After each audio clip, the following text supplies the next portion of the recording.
Eric disait, nous avons,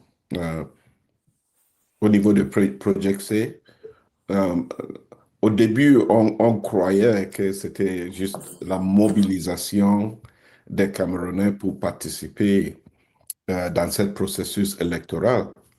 Et nous attendaient à ce que, à la fin de ces élections, notre travail allait être fait et on allait continuer dans le développement de notre pays.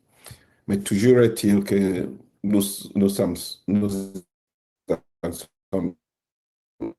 ici où on a effectivement eu les élections et le président Biya veut se maintenir en place.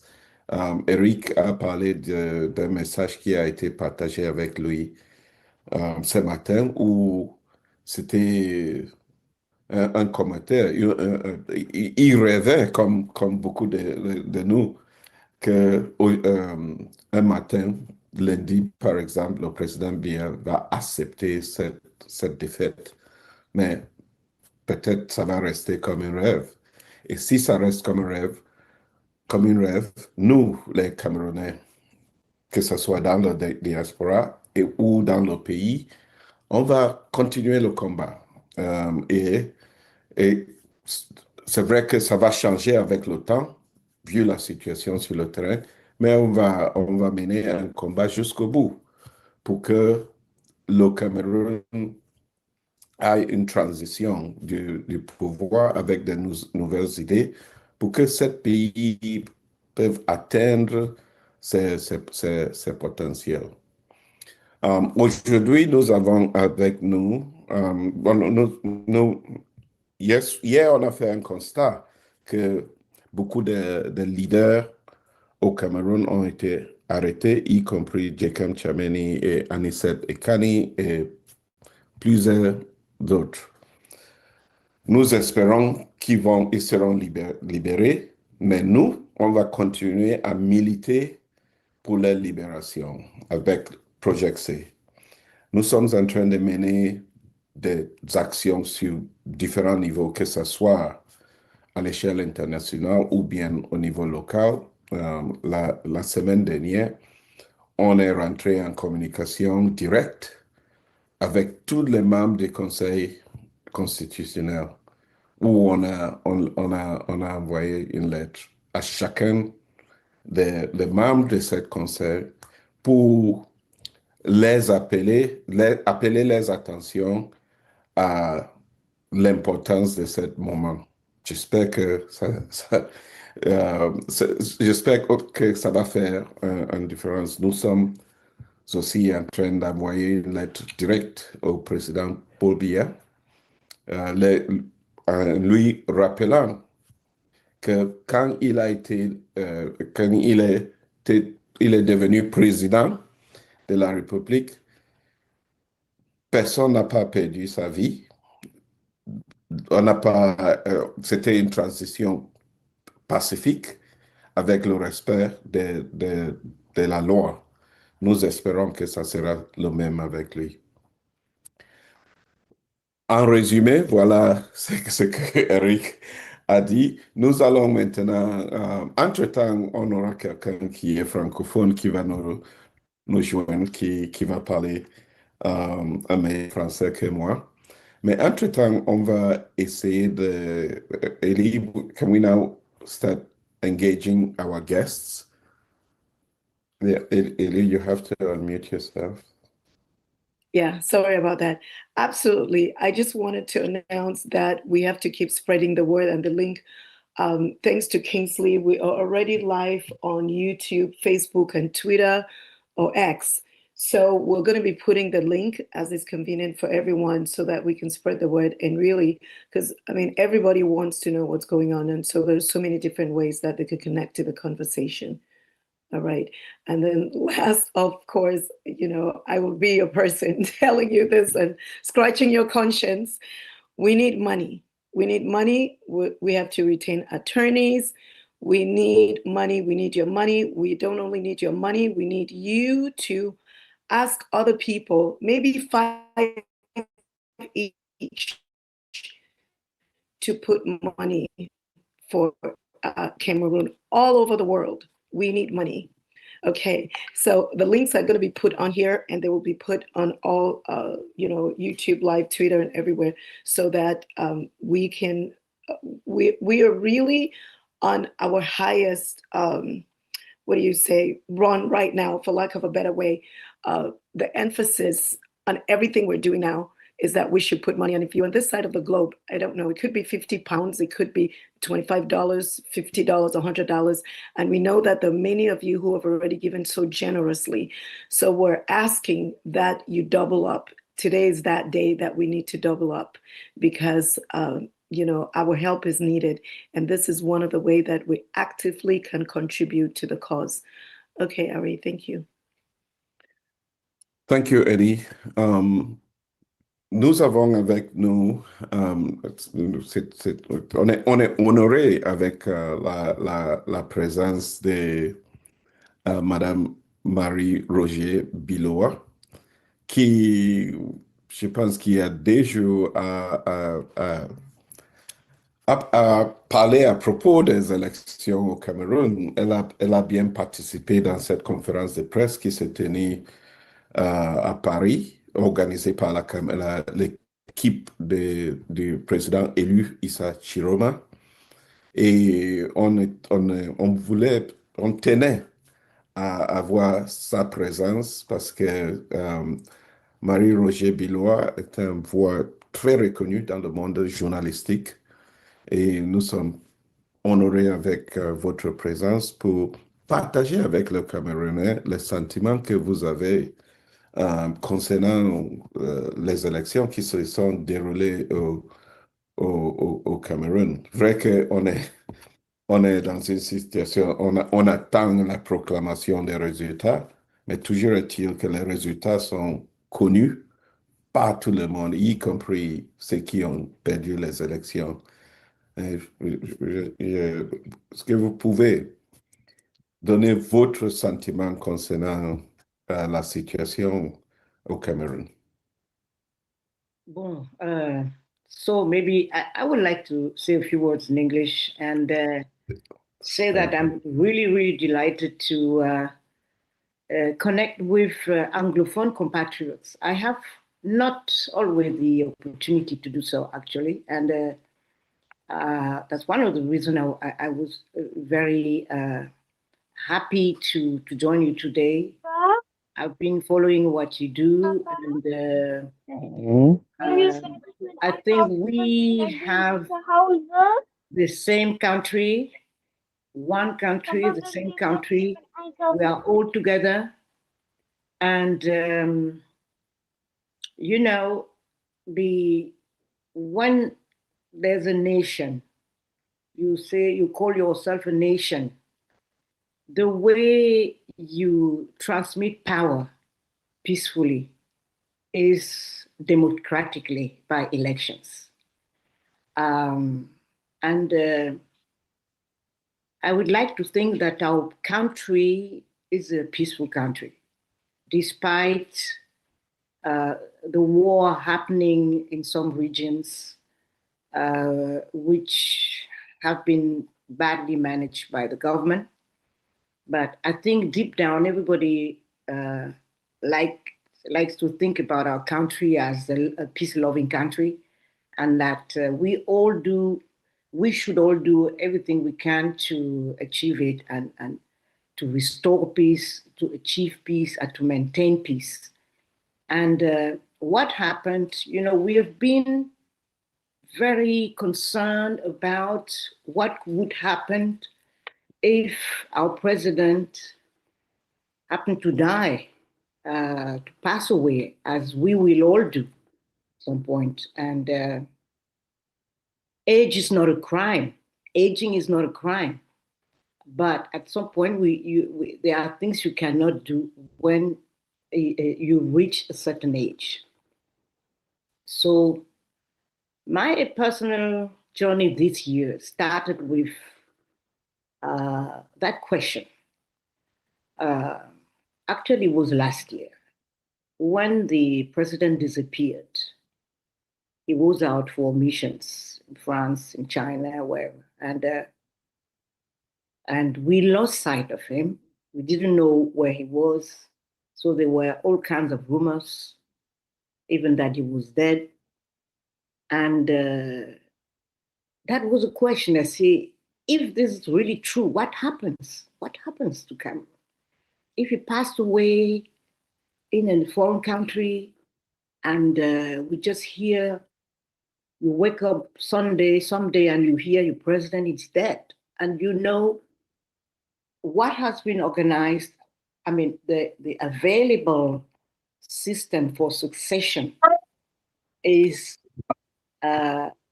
something which brings concern to all of us, because you know, if you say that the parliament speaker or the president of the Senate, who are supposed to fill the vacancy and organize elections, all of that.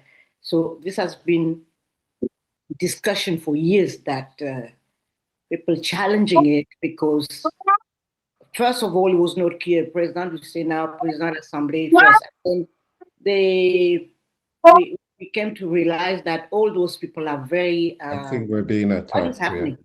I think we're being attacked here. Yes. So yes. we will have our.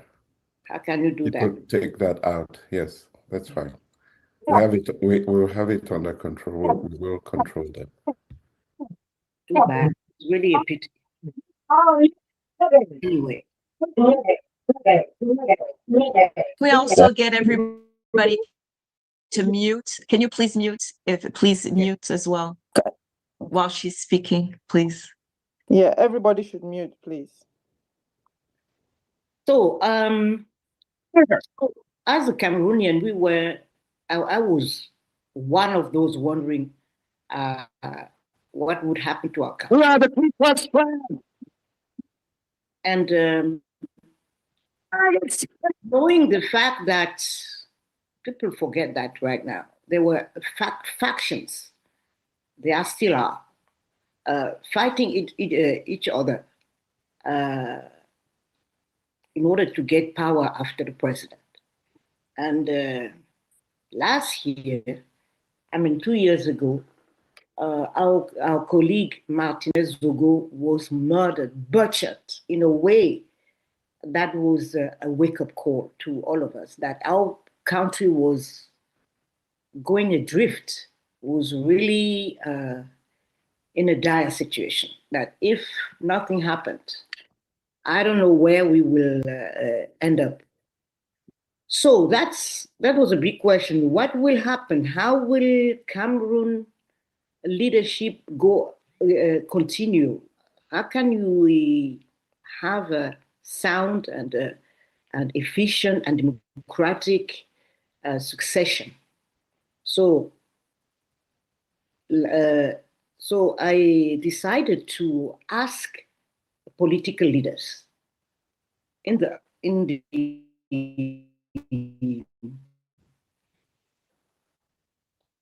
how do you say that? Ahead of the election, the presidential election. So I did a documentary film called Où va le Cameroun? You can see it on YouTube. So I was able to talk to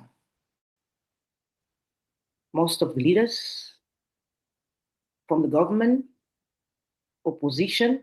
So I think it's a fair balance of opinions and insights and also perspectives, because all of them, the subject was, how will we go about this electoral year, 2025?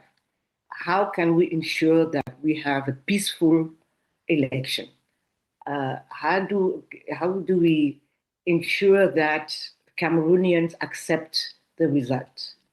And that was all in the perspective of the President Biya not running again. We were not sure if he will decide to run again. So when he decided to run, well, it was like, okay, based on the Constitution, he's allowed to do that. let's hope that we have a free and fair election. And if Cameroonians decide to vote for him, well, we accept it. But if they decide to vote for change, everybody also should accept it as well. So, and now I won't tell the whole story of election. You were all there. You saw that. Maître was disqualified, and Chiroma started to rise when he was endorsed by the Coalition pour le Changement, Union pour le Changement. So I think everything from then changed. Those who were expecting to do the same thing as in the past underestimated the impact or the will of change in the Cameroonian population. And today, I don't think anyone is in serious doubt of the result, in sincere doubt of the result. They know what happened. They know that the Cameroonians have not especially voted for Chiroma. They voted for change, and Chiroma is representing change. And to me today, I think in the background, all the rivalries and the feuds among factions in the government, and I think the best way is to accept the will of the Cameroonians and to have Chiroma as a president who's a transition man, who will build up, organize, restore institutions, and put the country back on track, so that at the end of the process, we can organize free and fair election, and then somebody else can win elections. And if our country is not able to enforce that, what is the alternative? The alternative is that all this entourage will declare the president Biya elected, and I fear that we might hear in a couple of months or in some time down the line, we might hear that he fell prey of a conspiracy in the palais, and that somebody else is running the country, somebody who could never be elected and was not elected. And I don't think this is a solution anyone can prefer, except those who are planning that. Now we have an opportunity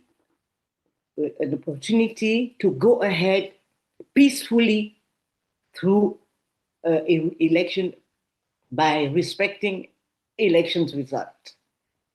And we should really all be committed to achieving that.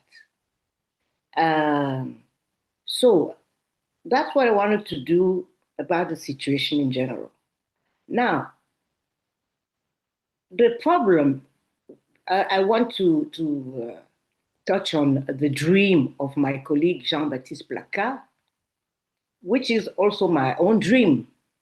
I've expressed it in several talk shows, that the outgoing president would accept his defeat and help establish a democracy in Cameroon. He has not given many interviews in his life, but one of the most outspoken interviews he gave was in 2007. And he was saying, I want Cameroonians to remember me as the president who broke democracy in Cameroon. Indeed, he broke a multi-party system. But then he said, when they asked him, are you preparing somebody, sort of a successor to you? He said, no, because when you build a democracy, you rely on your fellow compatriots to elect the person they find fit to run the country. So I don't want to have, I don't want a designated successor. I think when it's so far, when the time comes, the Cameroonian will elect, they are ripe enough, they are mature enough to elect a suitable leader. That's exactly what I said. Now that time has come and the Cameroonian have elected a leader. So, and the dream was maybe, sorry. That's a, and the dream is maybe if he has a latitude to maneuver, to just do like President Diouf in Senegal back in 2000. President Diouf was losing the election and the results were coming up through all kinds of channels, radios, and civil platforms. And it was clear that Abdoulaye Wade was winning election. But his entourage, his cabinet, some people had decided to stop that and sort of overturn the result. So President Diouf did not want that and didn't want to argue with them.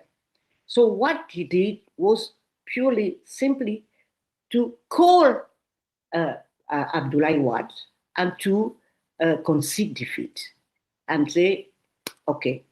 And that stopped everything.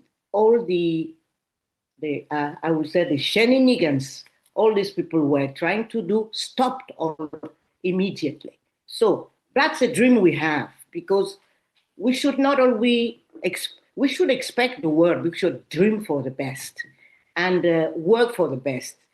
It's not too late. Maybe we see what is happening, so it doesn't lead us to optimism. They are arresting people, violence is building up. But, you know, I still hope that Cameroon, which believes it's a very special country, Cameroonians have a high idea of themselves. Maybe we will do better than Côte d'Ivoire.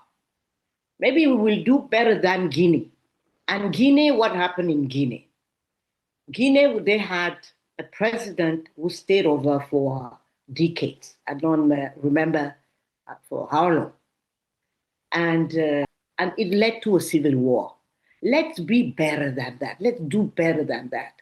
Cameroon deserves better. And let's show that we can surprise the world.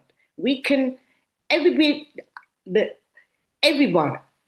here, we are all expecting that they will proclaim President Biya as elected on Monday. But who knows? Maybe there will be a good surprise. So now I wanted to touch a word on the press conference by several lawyers in Paris, international group of lawyers. So my first thing to say that I was pleased to see that Cameroon matters for all those people. The way they were speaking about it, we had 2 Senegalese, 1 Congolese, French, and Cameroonian. And the first thing they were saying is that Cameroon matters. The Congolese said, we know Cameroon is a very important country for Central Africa. It's the leading economy, is still the leading economy, which showed that the other ones are not doing very well. And he says, and he fears that if there is trouble in Cameroon, it might spill over. And they want Cameroon to thrive, to be peaceful. And they all said, you are lucky enough to have a clear election result, and that the whole country, that the massive parts of the countries have expressed themselves in a very clear way. Let's just respect that. And always the Senegalese also, they were saying when and the lady from Senegal was saying when she was a young girl, she was dreaming to come and study in Cameroon, because that was a country of very big stars in sport, in music, and all over. I mean, the way Cameroon was, I would say, le rayonnement du Cameroon was such that people were attracted to coming to Cameroon. And the Senegalese also, they expressed, another Senegalese lawyer expressed his surprise to see that we have had a regime for 43 years, and that the elections are only one round of election, un tour instead of two, that the president is now the oldest president in the world, and that the Cameroonians are accepting that. And he said they have been accepting that because they were waiting for elections to express themselves. So that is a very important moment. Nobody should try to steal the result, that election from them. So I think that was the main messages, and they were saying they will stand by and help Cameroonian colleagues if they need international help for whatever they can need, whatever can occur, and to show their support to Cameroon and to the Cameroonian people. So, and the last thing I want to say is that if Cameroon is in peace, if we respect democracy, if we can have a peaceful transition with Chiroma Bakari, that is good for everybody. Not only for those who voted for him, it will be good for even people in the government. It will be good for the whole country, because we will have a chance to relaunch everything, to relaunch economy, to relaunch institution, to relaunch the social dynamic. We are in a situation where we just need to go ahead. We cannot stay put in that situation anymore. So I think we should really put the emphasis in reminding everybody that it's not a win of one part against another one. It's really for Cameroon. We just want to move forward, everyone. And you saw that Chiroma won in the most unexpected places. In the army, just give you example. I spent a lot of time watching this election and studying it and researching and listening, and there was a lot of information, plenty of information of all kinds. You see that this year, a friend of mine who works with me has been, he was head of an election center, un centre de vote. And this center had 13 bureaux de vote, 13. And he told me that last year when he was doing that, Maurice Kamto got 7, he won in 7 of the 13, and President Biya won in 6 of them, But he said this year around, 13 out of 13 went to Chiroma. That's just one example I can give you. There are many, and you all have many examples. It shows that even people who used to vote for RDPC want change now. Let us respect that. Let's move ahead with our country. Thank you.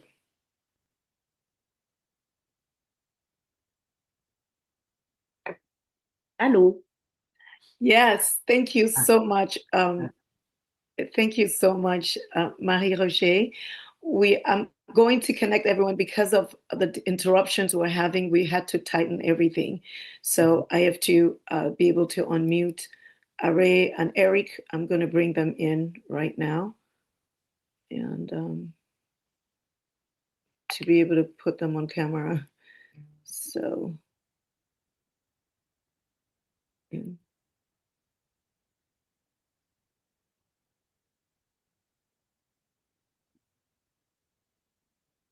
Okay, Ari, I think I asked for you to unmute yourself if you can.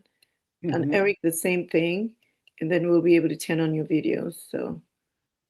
Okay, you can hear me? Yes. Yes. Yes, great, wonderful. Thank you so much, Marie-Roger. You know what I didn't tell everybody is that your English is as good as your German is as good as your French. You're the, you know, and for those who don't know it, Marie-Roger is,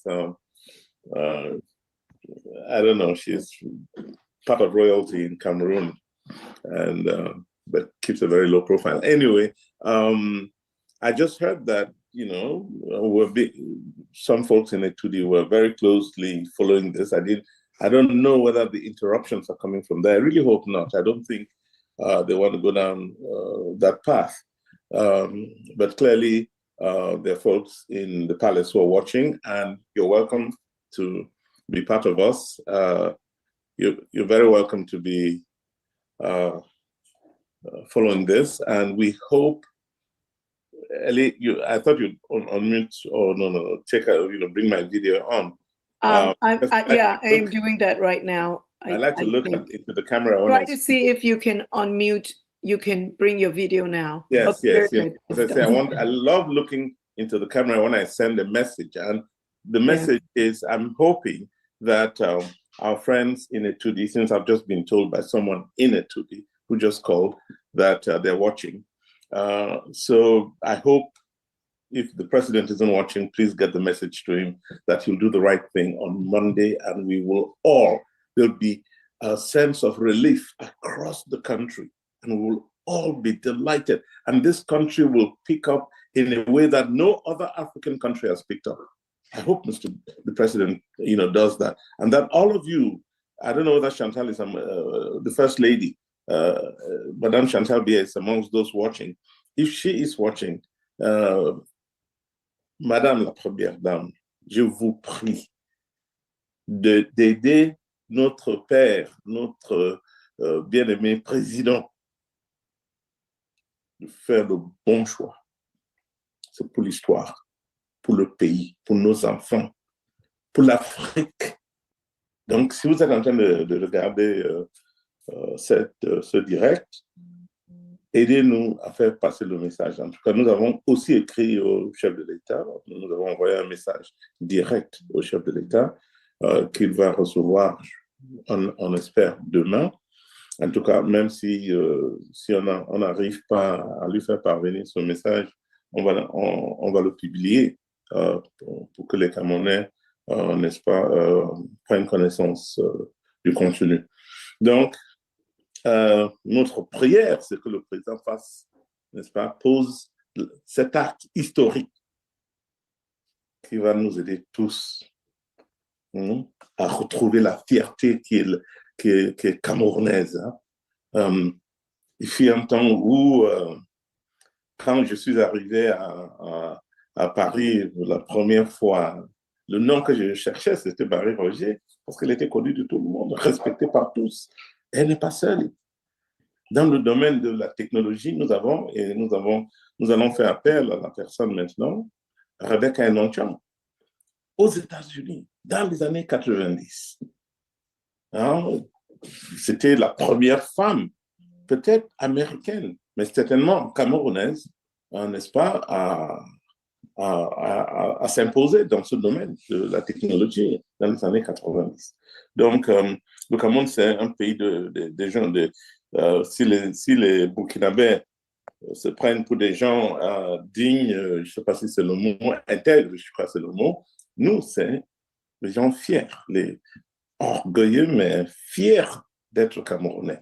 Et nous voulons retrouver notre fierté, Monsieur le Président. Aidez-nous à le faire lundi. Alors, il y a, je ne sais pas si Harry est là, c'est lui le patron de avec Elisabeth, les deux de cette science, mais si Harry est là, peut-être tu vas appeler Herman, que je viens d'avoir. Il est là, donc peut-être tu vas vouloir lui passer la parole. Merci beaucoup. Merci beaucoup, Eric. Merci beaucoup, Marie-Roger Biloa, d'avoir partagé ce moment, disons, historique avec nous.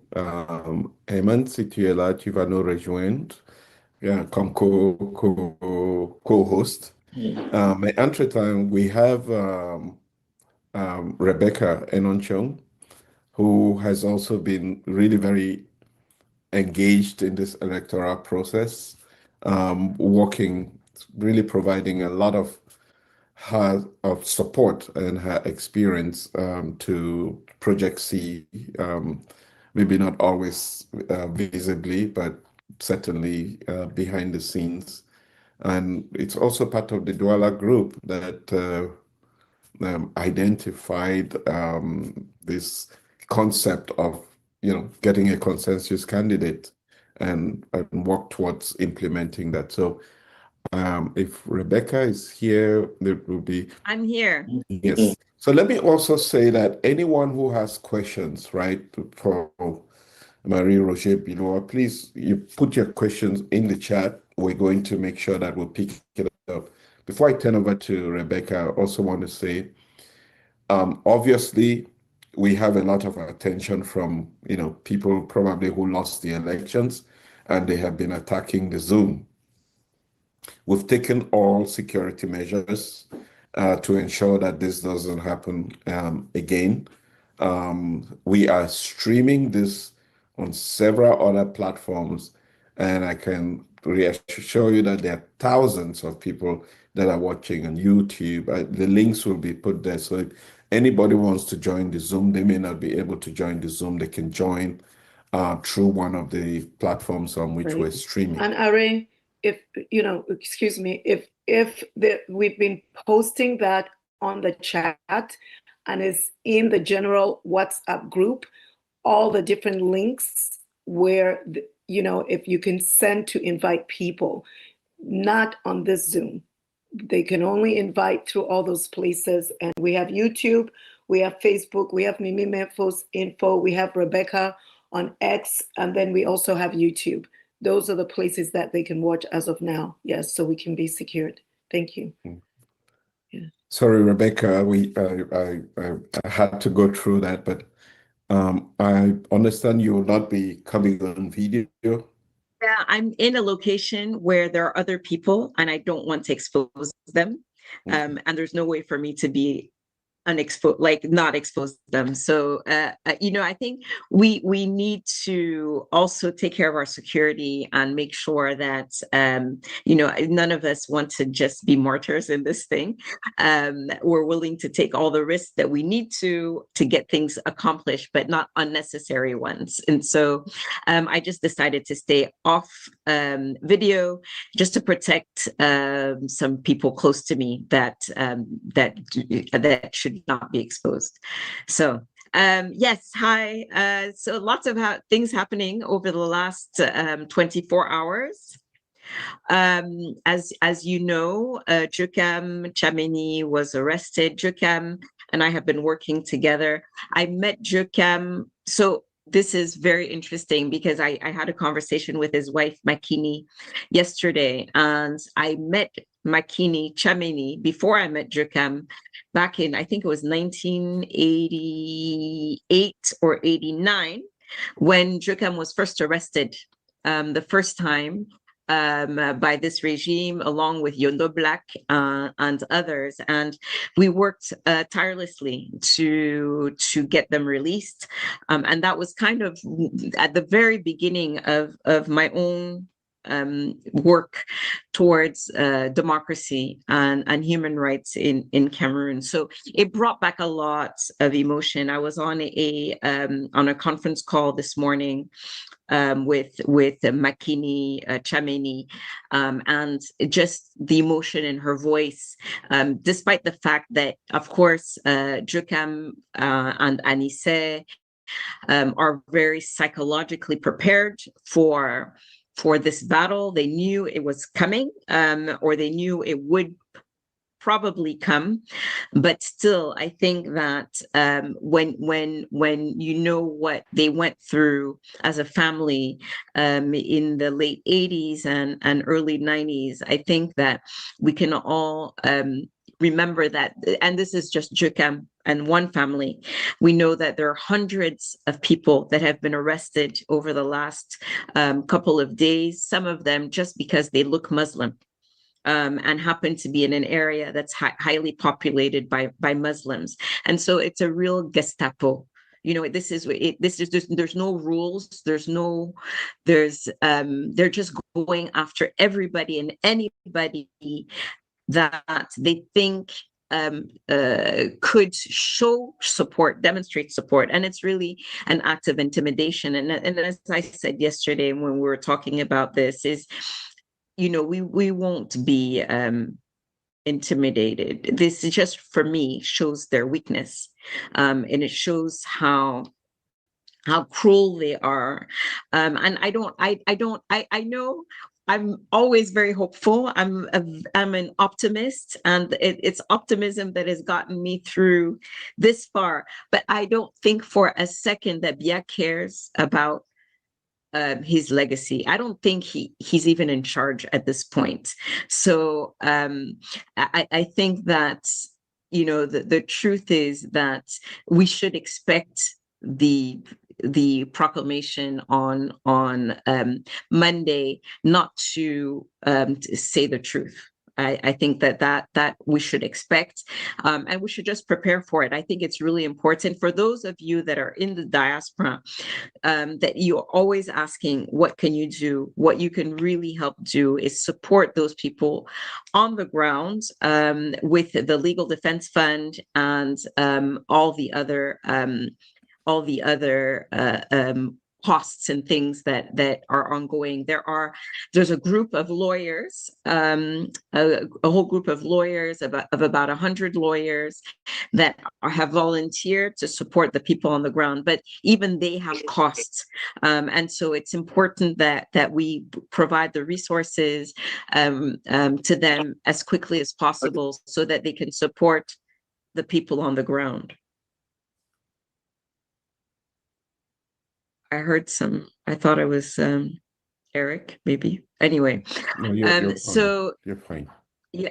Okay. So I just wanted to share a little bit more about the arrest of Jukam. We know less about the arrest of Anise because the people around him aren't speaking as much. But from Makini, his wife, we know that yesterday around 6:45 p.m. in Douala, there were about 3 vehicles, about 10 people that showed up at their school. So they have a school in Bonaberi, and that school that has in addition to having classrooms, it also has a dormitory. So there's a girls' dormitory and a boys' dormitory, and within the complex of the school, Jukam and his wife have a home and their offices.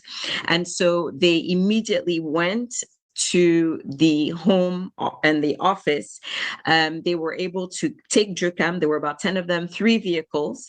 The people that were there said that 2 of them had beer uniforms. They were wearing beer uniforms. But there's other information that has come through that they were actually from DGRE, so Renseignements Généraux. They didn't present any documents. They didn't present anything. They came in, arrested him, left with him. The others that stayed back ransacked the place. I think there's some videos available right now. There are videos available of the aftermath of their passage. So they completely ransacked the place. They took with them the laptops that they could find, including student laptops. So those poor students that were there, they took their laptops. They took all of the internet equipment that they could find. So, you know, as we know in Cameroon, we have to have multiple internet sources, so that if one goes down, you have another one, and so on and so forth. So they took all of that. They even went into the ceiling to see if they could find things in the ceiling. They took the safe. There was a safe of personal documents and a little bit of emergency cash that they kept in the safe. They took that, and they kept searching for the server. So for some reason, they haven't figured out that there's a cloud, and so they kept searching for the server. Où est le serveur? Où est le serveur? And then they left. Of course, all of this information that has been spread since their arrest, showing some weapons, and it's all complete fabrication. I mean, these are very experienced politicians that have been in the game for a long time. In the best of circumstances, when they're not tracked down as they knew they were, they would not have anything close to that, anywhere close to them. But in these circumstances, in which, you know, over the last few days, Jukam and I had been speaking about the fact that they were, I mean, all of us they were planning on arrests. So there is no way in you know, that they would have that any of that is correct. There were no procès-verbaux. They were talking about fake procès-verbaux, these polling reports. There were none of those either, because that is not where the party. So FSNC has grouped a number of course, these procès-verbaux, has scanned them, has put them online on a Google Drive for everybody to see, right? So the fact that they're saying that they're fake, if any of them is fake, then bring the real one. But none of that was within any of their homes or offices. Those are held by the party itself, and I think that they're being kept in a safe location, even though they've been scanned and they're put online. So there's nothing secret about any of that, and so we don't know as of this moment where they are. Probably, as others have said, they're already in Yaoundé, but we don't know for sure where they are. The lawyers that have volunteered are all working very, very hard to make sure that not just them, but all the others, you know, as I said, there were hundreds of arrests of people whose names we might not know, but whose families are also very worried about them, and whose rights deserve to be protected and defended. And so the consortium of the lawyers and these volunteers, that Project C will support financially to make sure that they have the resources that they need to accomplish what they need to on the ground. So so they're searching for them. We also know that Fabrice Lena, who has, I think he's even been on this platform. He was definitely on Mimi's platform before. So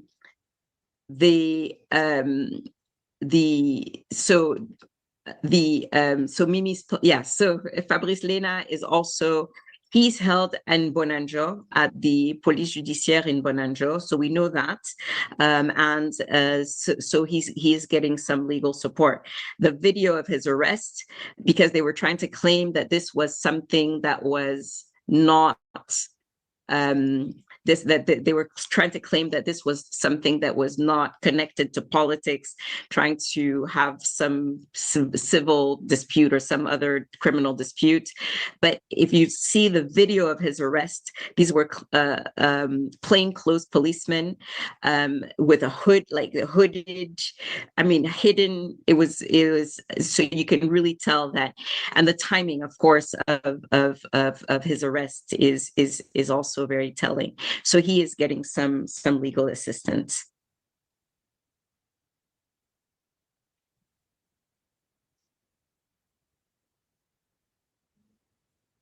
Hi, Rebecca. I think we lost you there.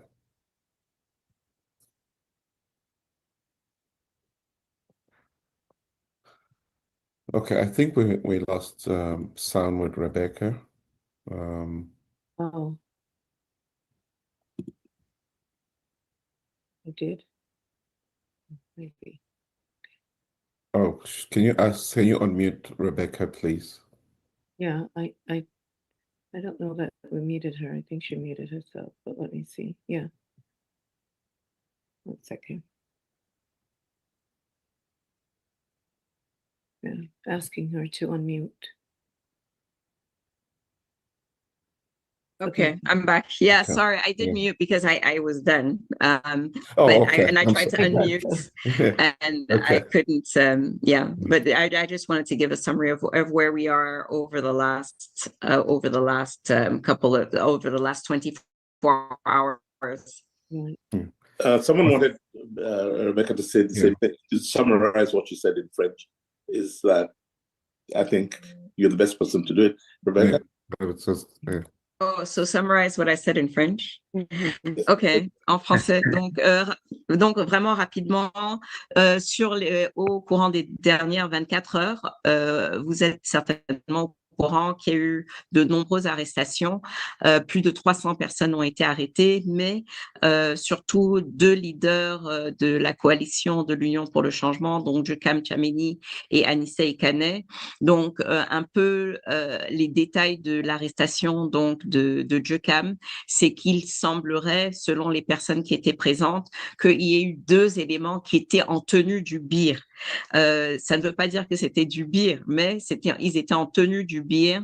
Il y avait 3 véhicules et ils ont emporté avec eux le Nkom d'abord, et puis d'autres sont restés et ont saccagé le domicile et le bureau, emportant des laptops, y compris des laptops appartenant à des étudiants qui sont dans le complexe où sont les bureaux et le domicile de Monsieur Tchameni.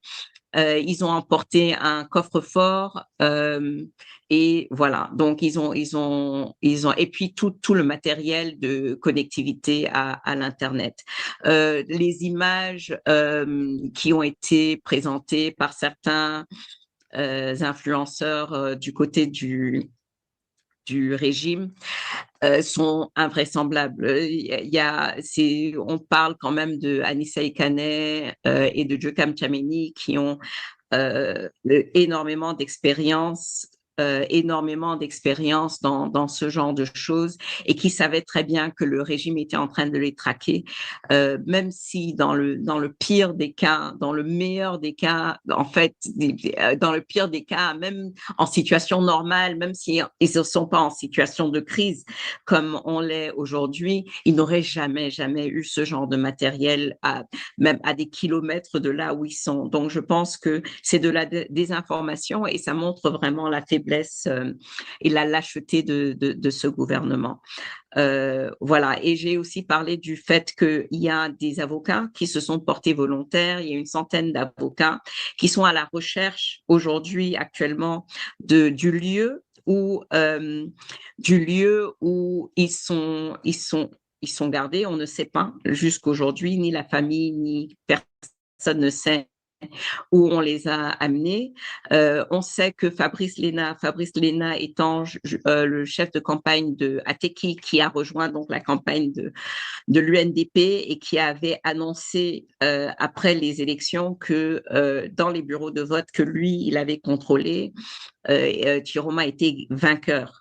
Et donc, il a été arrêté, interpellé hier. Et au début, les gens ont essayé de nous faire croire qu'il s'agissait d'un problème non politique, mais on a vu la vidéo de son interpellation et les images montrent très bien qu'il ne s'agissait pas il n'a pas été convoqué pour un dossier qui le concernait, etc. Aussi, j'ai vu des images de lui après son arrestation. Il avait été brutalisé. Donc, c'est clair qu'il a été brutalisé. Nous espérons vraiment que ce ne soit pas le cas pour Jokam et pour Anissa, surtout que Anissa a des problèmes de santé. Oui. Voilà, j'espère que… Donc, il y a un fonds aussi qui a été de collecte de personnes qui sont dans la diaspora, qui aimeraient soutenir le mouvement sur le terrain, soutenir les déplacements, par exemple, des avocats, bien qu'ils soient volontaires, il y a des coûts, et soutenir donc ces personnes qui ont été arrêtées arbitrairement. Et donc, il y a un fonds de collecte. Je pense que l'information sur où et comment donner l'argent est dans le fil, donc Project C est en train de collecter de l'argent pour assister ces personnes arrêtées de manière arbitraire. J'espère que j'ai tout dit. J'espère que j'ai rien oublié. Yes, yes. I think you said everything. Ellie, you have an announcement? Yes, quickly for security purposes. I just deleted it, but on the general forum, if the postings on all the 3 different links that you can join and nothing else, because there are some postings that is not, for this conversation.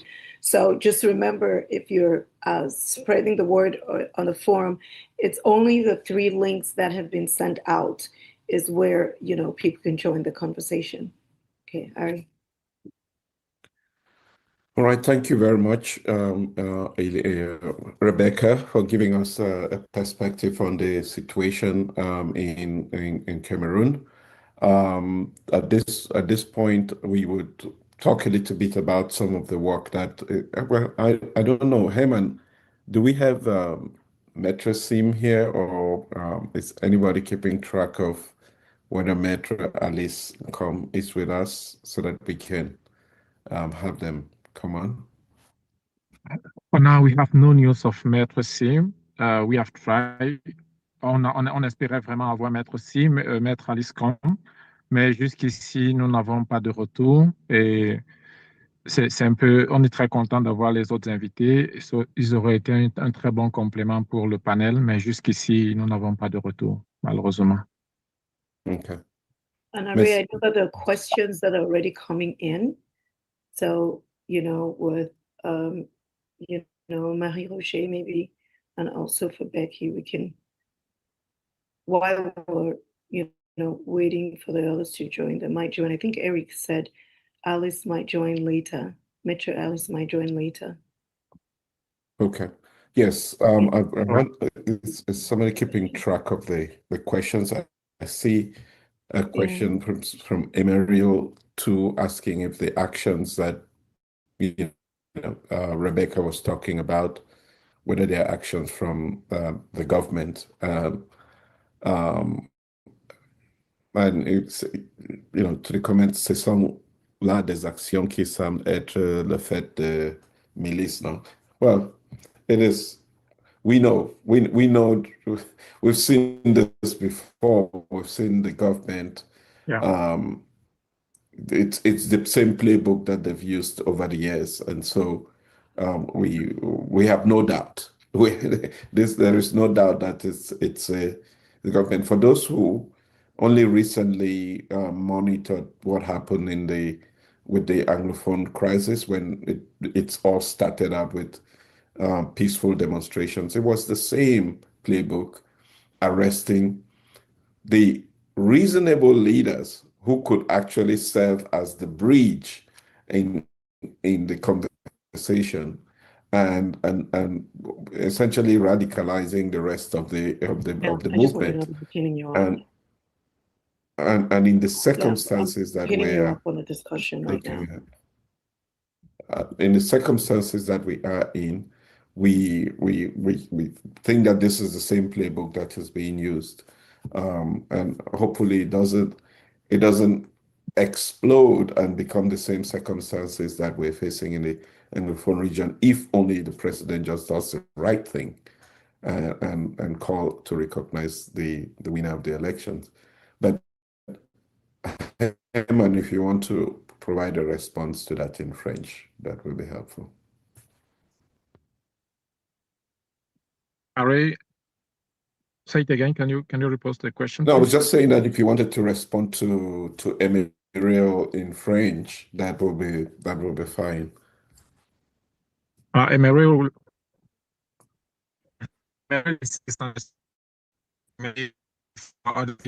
before the person. Sorry, I think the line is breaking. Yes. With I just saw a note from Rebecca and saying that no one has heard from Maître Simh, and we are concerned. Yeah. Yeah. Exactly, c'est ce que j'étais en train de lire de la part de Rebecca. Oui, Emmanuel, on n'a pas beaucoup de doutes, hein. On n'a pas beaucoup de doutes sur l'origine et la responsabilité présumée de ceux qui sont à l'origine de ces arrestations, de ces disparitions, malheureusement. On ne se fait pas beaucoup d'illusions. Comme Rebecca disait, il y a des vidéos pour certains d'entre eux. Ce pas des civils qui portent les équipements du BI. On sait que les équipements du BI, les informations. Oh, thank you. Got disconnected.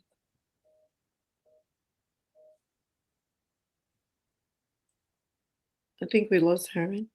Yes, we certainly did. I was trying to read the long comment that somebody put there with reference to the elections, and maybe this is the conversation that we can engage now with Marie Roger Biloa, who in her conversation earlier did refer to various African cases that had come to the same place, and how the presidents of either decided to preserve the interest of the country and made the kind of decision that we're asking of President Biya to do now. So maybe you can talk a little bit, because somebody is saying in the group, if I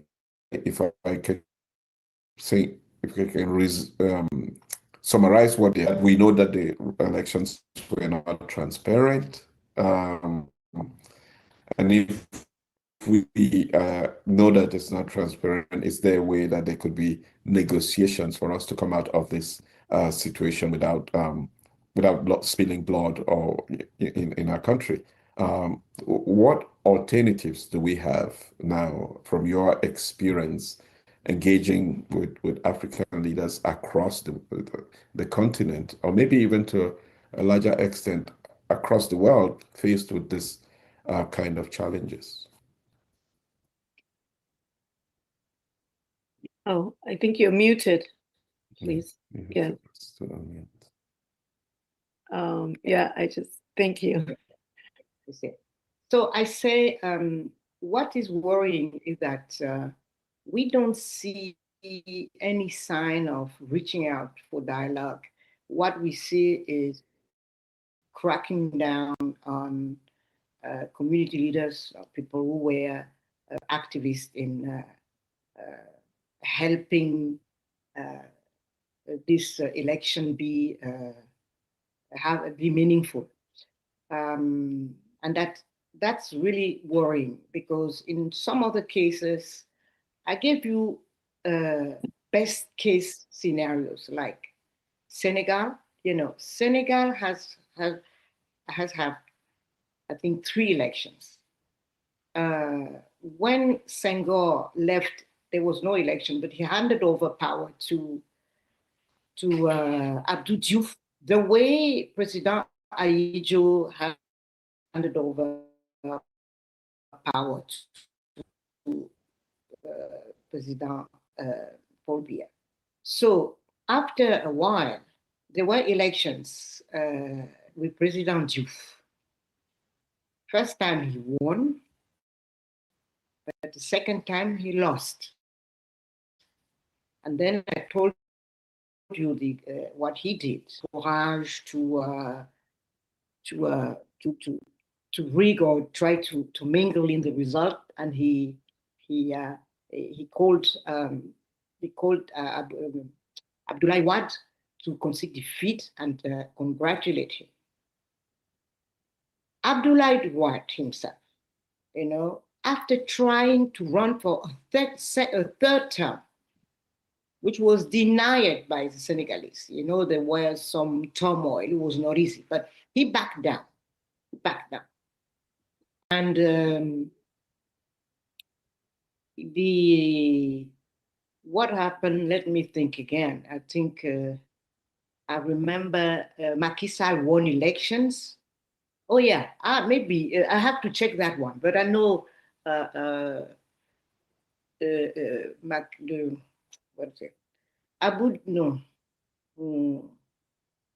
Abdoulaye Wade was in power, and he lost elections to Macky Sall.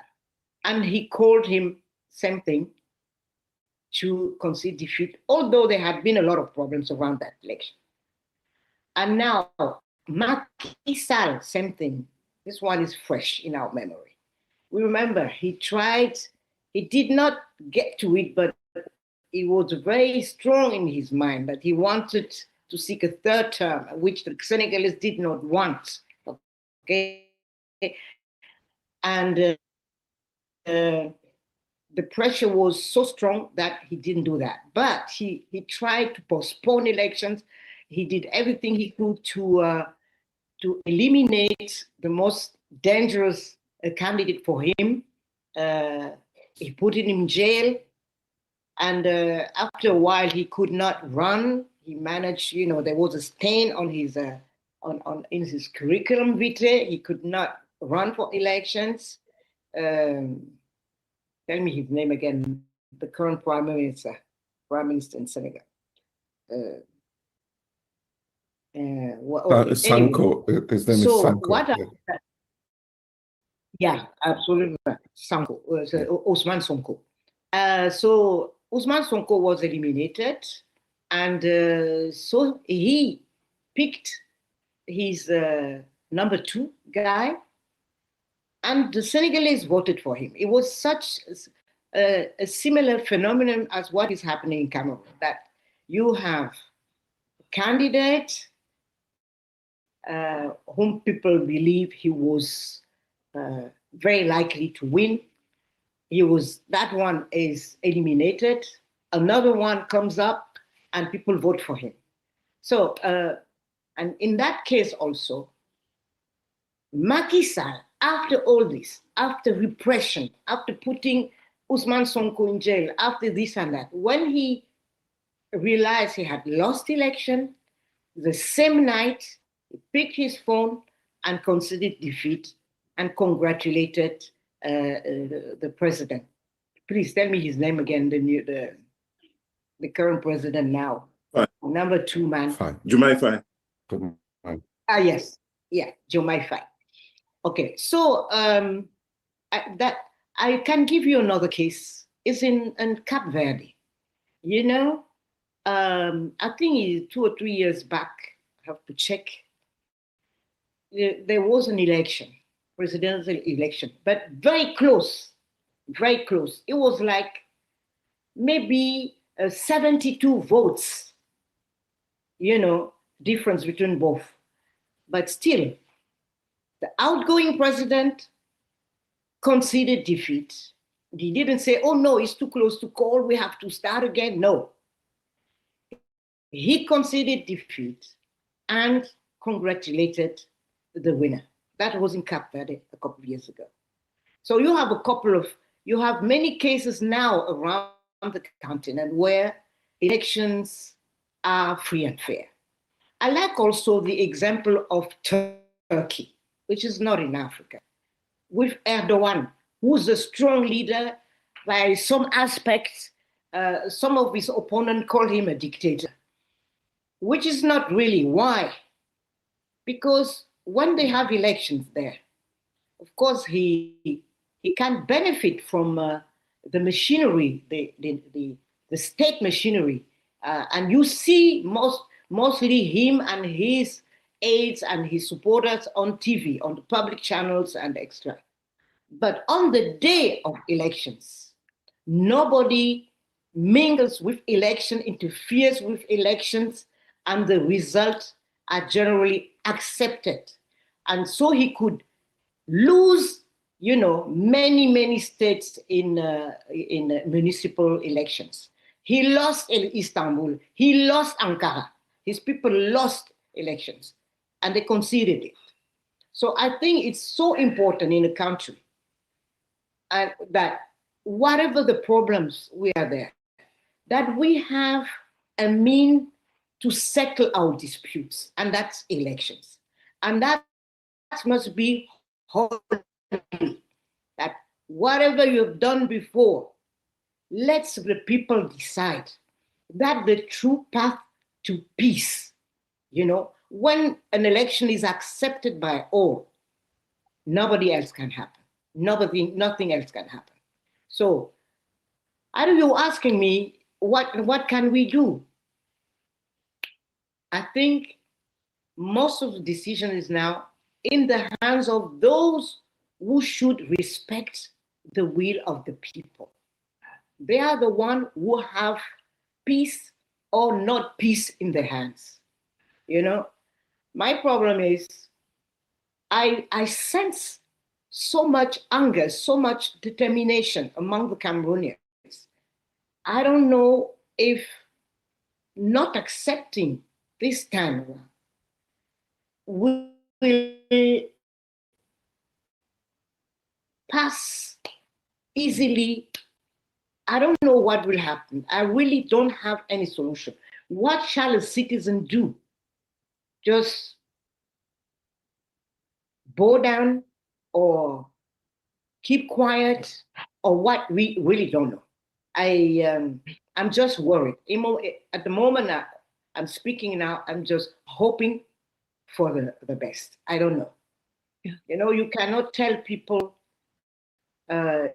you've won, and that's not the first time you've won, but maybe the president himself want to accept the result, but there are some people who want to stick to their advantages, cling to them, and not to the benefit of the people, and they don't care about the larger picture, about what Cameroon can become, how fast the country can recover if it's really back on track, and they don't care about that. So that's why you don't have on one side people, I would say a good cause, which is not, because what are the reasons why you don't recognize election? I've been listening to arguments, to good reasons. I don't hear any. Yeah. So, it's really a difficult moral question. Yeah. And I'm sorry, I don't have any response. It's up to the citizens, everyone to think, what can I do in that situation? Yeah. And to decide. Yeah. And I think, thank you very much, Marie-Roger Biloa. That is the challenge. That's where we find ourselves, the crossroads that we find ourselves, and it's important for us to determine how we are going to respond to the moment, how we, Cameroonians, the citizens, the people on the ground, the people who voted are going to respond to the moment. Obviously, we know that there has been a call for mobilization that is supposed to take place tomorrow at 3 p.m. Cameroon time across the country.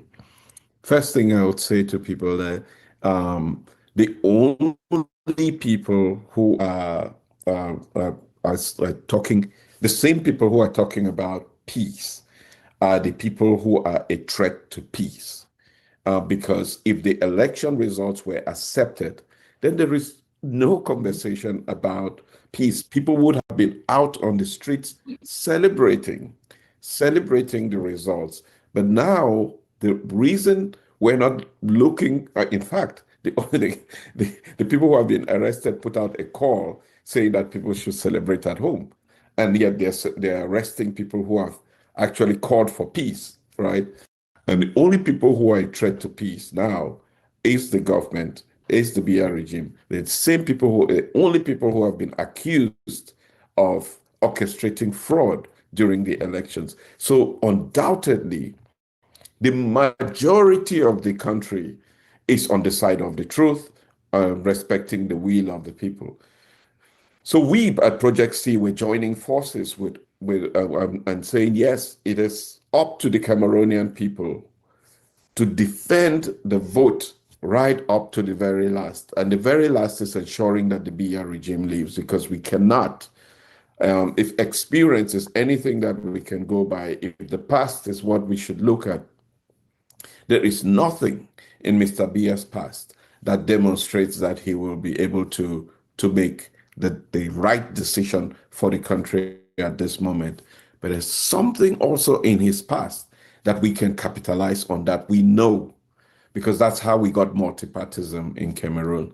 That's how he was forced to have some pretense of tripartite conversations that led to an amendment of the Constitution in 1996. And the same way he was forced to have a so-called national dialogue, which it did not lead to a solution to the Anglophone problem. We know that continuous pressure on the regime on the ground in Cameroon is the only language that they understand. And this time, based on the experience that we've had, we have to be smarter in our action.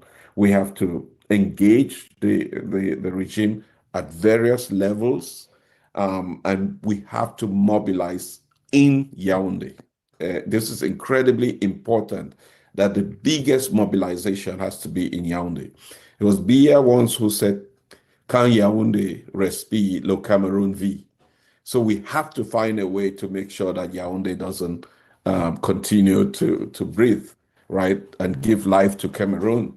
So mobilization in Yaoundé, I know that there's a lot of young people who are ready to be out peacefully. Bear in mind that this is a peaceful call, that people come out. Let me be clear, it is your right, it is your universal right to demonstrate. So to every person who is listening to me, you can you can allow fear to overcome you, but find inside you something that tells you this is what you are doing is right, because it is your right to demonstrate peacefully in a civilized and democratic society. That's what people do. So we will be all through going forward, we're going to start sharing with you ways and means to participate in this and in the demonstration that will take place all over the country, but as well as in the diaspora as well. So I will stop here, Herman, if you want to quickly translate what I said to our French-speaking audience. And then I would invite members of the team to keep track of questions or comments that are on the various platforms that we're using, so that we're able to speak to those people as well, and not just the people here on this Zoom. Oui, merci beaucoup, Harry. Le Cameroun est vraiment arrivé à la croisée des chemins. Le Cameroun est à la croisée des chemins et tout le monde le voit. C'est dommage que nous soyons rentrer à plus de 50 ans en arrière. Ça, il faut le dire. On est en train de rétrograder et tout le monde le voit, l'Afrique le voit. Et il est important que les Camerounais comprennent que ce n'est que leur engagement, leur mobilisation qui peut faire la différence. Harry disait tout à l'heure, il rappelait une parole du président de la République qui disait que tant que Yaoundé respire, le Cameroun vit. Ce qui, bien sûr, n'était pas normal parce que le Cameroun n'est pas fait que de Yaoundé. Mais au point où nous en sommes, il est important que toute la communauté camerounaise saisisse l'importance de se mobiliser de façon très pacifique, mais de façon très déterminante. De façon très pacifique, on le répète, mais de façon très décisive.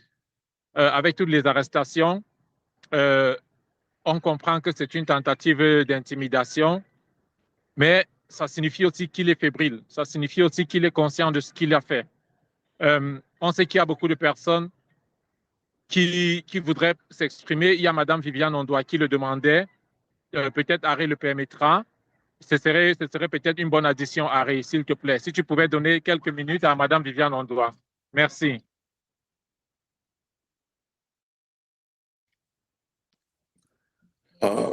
Merci Yeah, beaucoup, Emmanuel. Ouais, soyez le bienvenu, professeur Ondoa. Ben, allez-y, je m'excuse. Ça va. okay. Madame professeur Ondoa, si vous êtes, est-ce que We vous have to ask pouvez, her to unmute. vous avez la parole, vous pouvez nous rejoindre.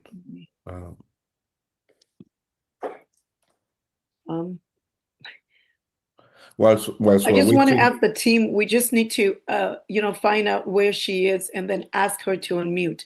I don't think she's able to She's unmute mute. herself. She says she's muted.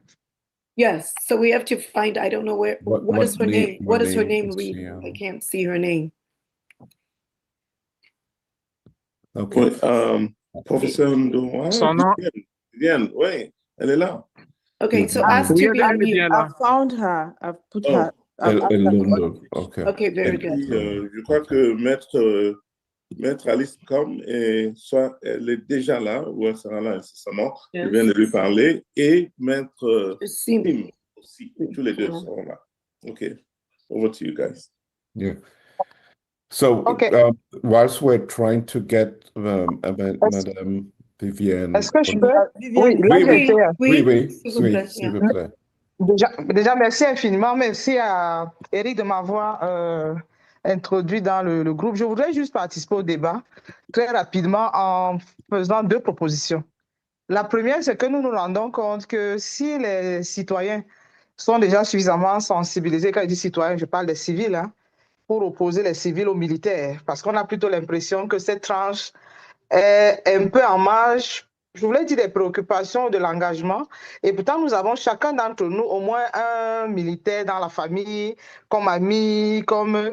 Donc moi, je pense que ce que nous faisons ne les implique pas encore autant qu'on aurait souhaité. C'est peut-être valable pour eux et un peu valable aussi pour les magistrats, même si pour les magistrats, ça peut être un autre problème. Mais moi, l'idée, effectivement, était de se dire pourquoi eux... ce sont nos frères, hein? Ce sont nos amis, on les connaît. Bon, ça, c'était la première chose. C'est vrai qu'ils sont doivent rester dans la grande muette et tout, mais je pense que le contexte devrait également nous interpeller en se disant que la loi reste la loi, elle est valable pour tout le monde. Donc, on comprendrait mal qu'on les utilise pour traquer les autres. Ça, c'était la première chose. La deuxième chose a été dite tout à l'heure, c'est-à-dire quand c'est pacifique, la marche est pacifique, elle est reconnue, etc. Et je pense que l'innovation de cette fois-ci, et moi, c'est vraiment un problème de droit, c'est qu'on n'a pas besoin tous de se retrouver à la poste centrale. Ça veut dire que si c'est partout, on peut se lever un matin, on est au carrefour de son quartier et tout le monde du quartier est là. Donc, moi, je pense que cette manifestation pacifique permet de passer le message. On n'a pas besoin de dire allons-nous tous à la poste centrale pour qu'on aille rencontrer les camions et tout. Non. Chacun dans son quartier, on est tous dans le quartier, on se connaît tous, on est présents du 2-0, etc. On décide de se retrouver dans tous les stades du 2-0. Je ne sais pas ce qu'il a. Donc, moi, je pense que ça, c'est aussi une façon de faire entendre la voix et de faire participer tout le monde. Parce que l'idée, en réalité, et moi, je vous le dis parce que je suis enseignante, je vis au Cameroun, nous tous nous sommes là, c'est d'avoir peut-être le sentiment de c'est que si on se retrouve tous, on va tous à la pause centrale, c'est qu'on est en combat, on a un affrontement. Oh, là, on veut exprimer quelque chose de façon libre et pacifique en utilisant des outils de liberté. Et donc, de ce point de vue, pas besoin vraiment que tout le monde sorte et se retrouve dans un coin. Ça peut être un carrefour, ça peut être dans son quartier. Bon, je ne sais pas si ce que je dis fait sens, mais je pense qu'il y a beaucoup de gens qui aimeraient bien s'exprimer. On a dit, par exemple, que les mototaxis ne roulent plus entre, je pense, minuit et 6 heures, mais les gens peuvent décider de aller à pied et de se retrouver en ville où, à une époque, car voilà, je me souviens, je pense qu'en 2018 ou un peu après, avait dit le vendredi, tel vendredi, mettons-nous en noir, on ne va pas nous déshabiller. On va se mettre en noir et puis les gens vont au moins avoir des éléments d'expression sans que ce ne soit violent. Enfin, voilà ce que je voulais dire en vous remerciant pour le débat. Oui, merci beaucoup pour cette contribution. Ça rentre dans droite ligne des pensées que nous avons. Je viens tout juste, quand vous avez commencé à parler, de mettre dans le groupe WhatsApp des propositions de lettres ou des propositions de messages qu'il faut partager avec nos frères et sœurs qui sont soit dans la police, soit dans l'armée, parce qu'on a des frères et sœurs et membres de la famille qui sont des policiers, qui sont des militaires, et on a une sorte d'échantillon de messages qu'on peut les envoyer, les rappelant qu'ils sont membres de la famille, ils sont citoyens en dehors du travail qu'ils font en tant que policiers. Et c'est vrai, si on a une mobilisation partout à Yaoundé, une mobilisation partout à Douala, ça ne doit pas être forcément, comme vous avez dit, au poste central ou à l'esplanade du stade Omnisport. Il y a la mobilisation peut être partout au même moment. Et c'est ça qui va faire l'effet. C'est ça qui va passer un message que je pense est déjà connu à étudier. Mais ça, c'est pour montrer effectivement que ce n'est pas seulement le Conseil constitutionnel qui a un mot à dire, mais c'est la souveraineté du pays, le peuple, qui a raison cette fois-ci. Merci beaucoup pour avoir partagé ça.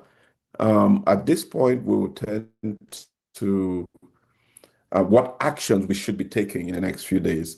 And I think the people who are in Cameroon are best placed to share with us what is happening. We were having some concerns that nobody had heard from Maître Simh, but apparently we have Maître Simh with us. So maybe at this point, since we've had several female voices, maybe we'll bring in Maître Simh to just talk about the situation in Cameroon and what will be happening tomorrow, because we want people to feel empowered tomorrow, to know that they are not alone, to know that we will stand with them and that we are encouraging them. And we may not be on the ground or at the forefront, but we are with you. And we know that you are doing the right thing by stepping up and letting your voice be heard tomorrow.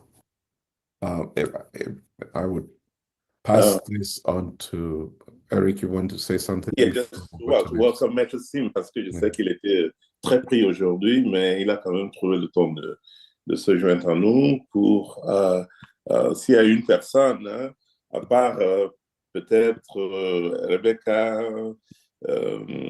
Marie-Roger, qui maîtrisent, qui connaissent, qui savent très bien ce qui se passe sur le terrain. Je crois que Maître Simh est parmi ceux-là qui peuvent bien nous informer sur la situation. Donc, Maître, merci. Thank you for coming. Maître Simh, for those who don't know him, has been one of the leading activists on the political scene in Cameroon for many, many years now. He's my younger brother, Maître Simh, but he's been in the lead for so many years, you know, and very active. A lawyer, I've seen him in court, in the military court. I've seen him defending people, all kinds of people. So we're really happy to have Maître Simh here, Maître. Je te passe la parole pour que tu nous dises un peu, tu nous situes, n'est-ce pas, sur ce qui se passe à Yaoundé, à Douala et au pays en général. Maître, merci. Do you want to unmute, Maître, please? Yes, what is his name under? Because SIMH. Yeah, it's Simh. I've just sent him a request. It's Simh, Okay. SIMH. So we're waiting, yeah. I've sent him a request. Mais je sais que Maître est là, parce que je l'ai vu. I saw you on... Yeah, No. he's there. Okay. So you want to unmute him? Yeah, we've asked him to unmute. So he just He needs needs to accept. to accept. Oui, that. bonjour. Bonjour. Okay. Bonjour. Est-ce qu'on m'entend maintenant? Très bien, oui. Oui. Bien, je voudrais dire bonjour à vous tous, Camerounaises et Camerounais qui êtes dans cette émission. Je suis très heureux de participer. C'est vrai que j'ai été un peu bourrasqué. Vous savez qu'on a arrêté M. Ekane hier. J'ai été appelé par le service central de chef judiciaire à Yaoundé au CED pour m'informer qu'il était en place. Il a été amené à Yaoundé dans des conditions un peu difficiles. Mais bon, voilà. On a arrêté d'autres personnes, comme vous le savez, naturellement. Je pense que l'idée pour nos gouvernants, c'est d'effrayer tous les Camerounais pour qu'ils ne se mobilisent pas, en essayant d'isoler, d'arrêter, d'incarcérer les personnes considérées comme leaders de ce mouvement. Vous m'entendez? Oui. Voilà, Vous donc avez je la pense que parole. l'idée, c'était en repoussant d'ailleurs la date de la programmation des résultats à lundi prochain, le 27, c'était de préparer certainement des conditions de musellement des Camerounais. Voilà, c'est leur idée. J'ai été hier, mais je pense que vous avez dû le savoir et l'apprendre. Hier au Conseil constitutionnel, nous avons déposé un recours le mercredi à ce conseil-là. Le secrétariat du Conseil constitutionnel a refusé de décharger notre recours. Je l'ai introduit avec Maître Timbané-Boumou, qui est avocat également. Et finalement, nous avons dû envoyer un huissier de justice pour aller déposer ce recours-là, qui a été accepté quand l'huissier est arrivé. C'était mercredi. Et jusqu'à jeudi soir, on n'était pas informé de l'audience qui avait été fixée pourtant. On a dû l'apprendre par les réseaux sociaux et par le journal de la CRTV. Donc, néanmoins, on est parti à l'audience hier vendredi à 15h. Et des gens m'avaient demandé pourquoi on fait une telle action alors que nous savons très bien que ce conseil ne va jamais donner raison à quelqu'un qui ne soit pas du RDPC. Alors, ma réponse, il faut que les gens soient vraiment informés. Notre réponse était celle-ci.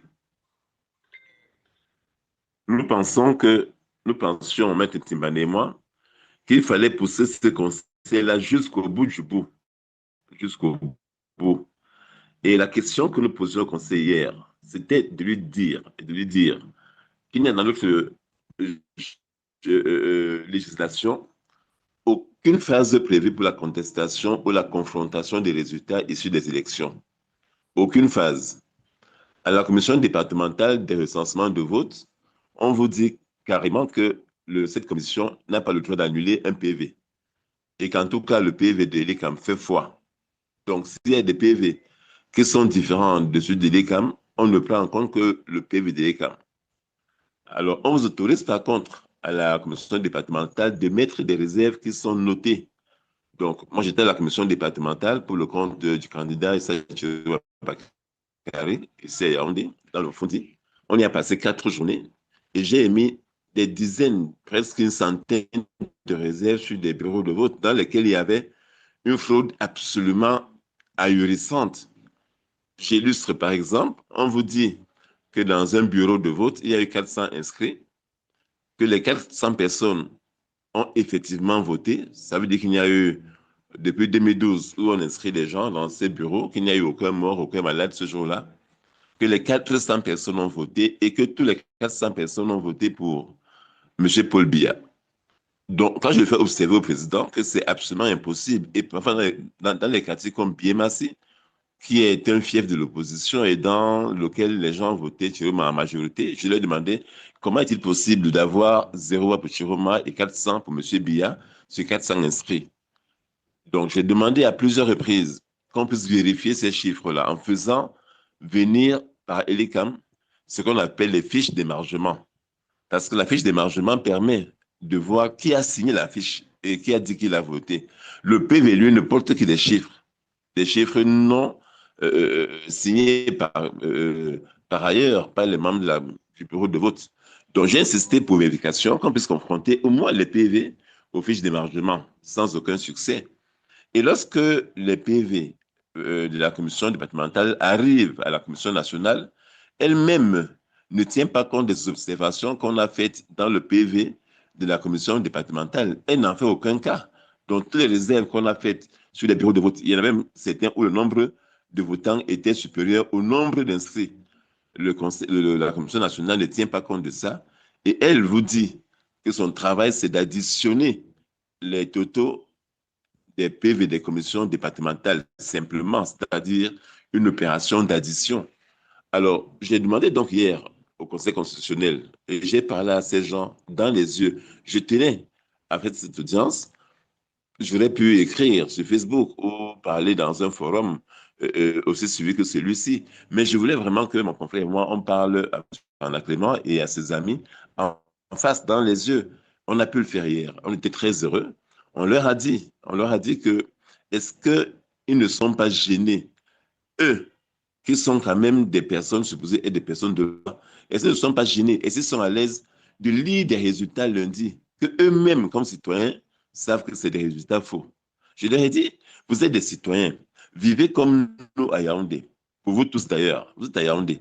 Et vous avez suivi dimanche le 12 octobre la clameur qui est montée de la ville de Yaoundé, la clameur de joie parce que Thiroum avait gagné partout à Yaoundé. Je dis bien partout à Yaoundé. J'ai fait le tour de la ville, j'ai eu des centaines de coups de fil à Yaoundé ce jour-là. Thiroum a battu pour le billard dans les bureaux de vote, toujours avec des écarts très importants. Alors je lui ai dit, quand on donne un résultat dans lequel Thiroum a donné vainqueur à Yaoundé, ça ne vous gêne pas? À quel moment donc les gens qui étaient aux élections vont pouvoir vous faire voir leurs résultats, leurs chiffres, pour qu'on confronte avec ceux qui sont produits par les commissions nationales et départementales et qui sont issus des PV de l'ECAM.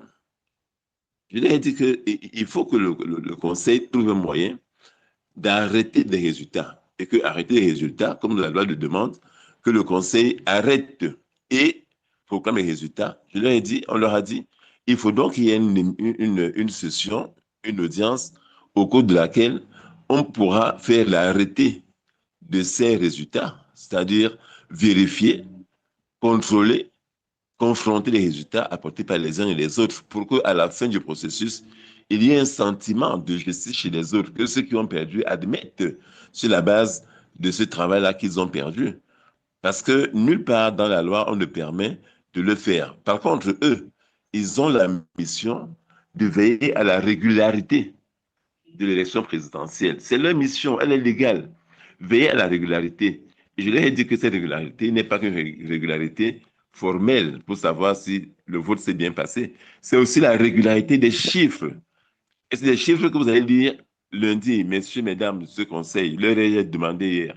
Est-ce que ces chiffres sont conformes à la volonté exprimée par les Camerounais? Pourquoi vous entêtez à ne pas faire le travail qui vous a donné, à ne pas prendre le pouvoir que vous confère pourtant la loi, en vous disant que vous contrôlez la régularité? Mais faites-le jusqu'au bout, c'est votre impérium, c'est votre justice, c'est votre pouvoir. Vous pouvez dire, écoutez, on veut à la régularité formelle, il n'y a pas de souci, mais également à la régularité des chiffres, pour qu'on dise des chiffres qui sont vraiment le reflet de la volonté populaire des Camerounais. Écoutez, on a reçu la réponse habituelle irrecevable, mais parce que précisément, ils ne veulent pas aller au fond des choses et discuter du fond de la loi. Cette institution a refusé de faire son travail. Je leur ai dit, vous êtes une institution à laquelle personne ne fait confiance. Est-ce que vous êtes vraiment à l'aise, vous qui êtes assis là, avec des enfants dans ce pays? Vous êtes à l'aise d'être une institution à laquelle personne ne fait confiance, ça vous arrange, vous? Pour ressembler à une femme qui est au village et que personne ne regarde parce qu'elle elle est sorcière.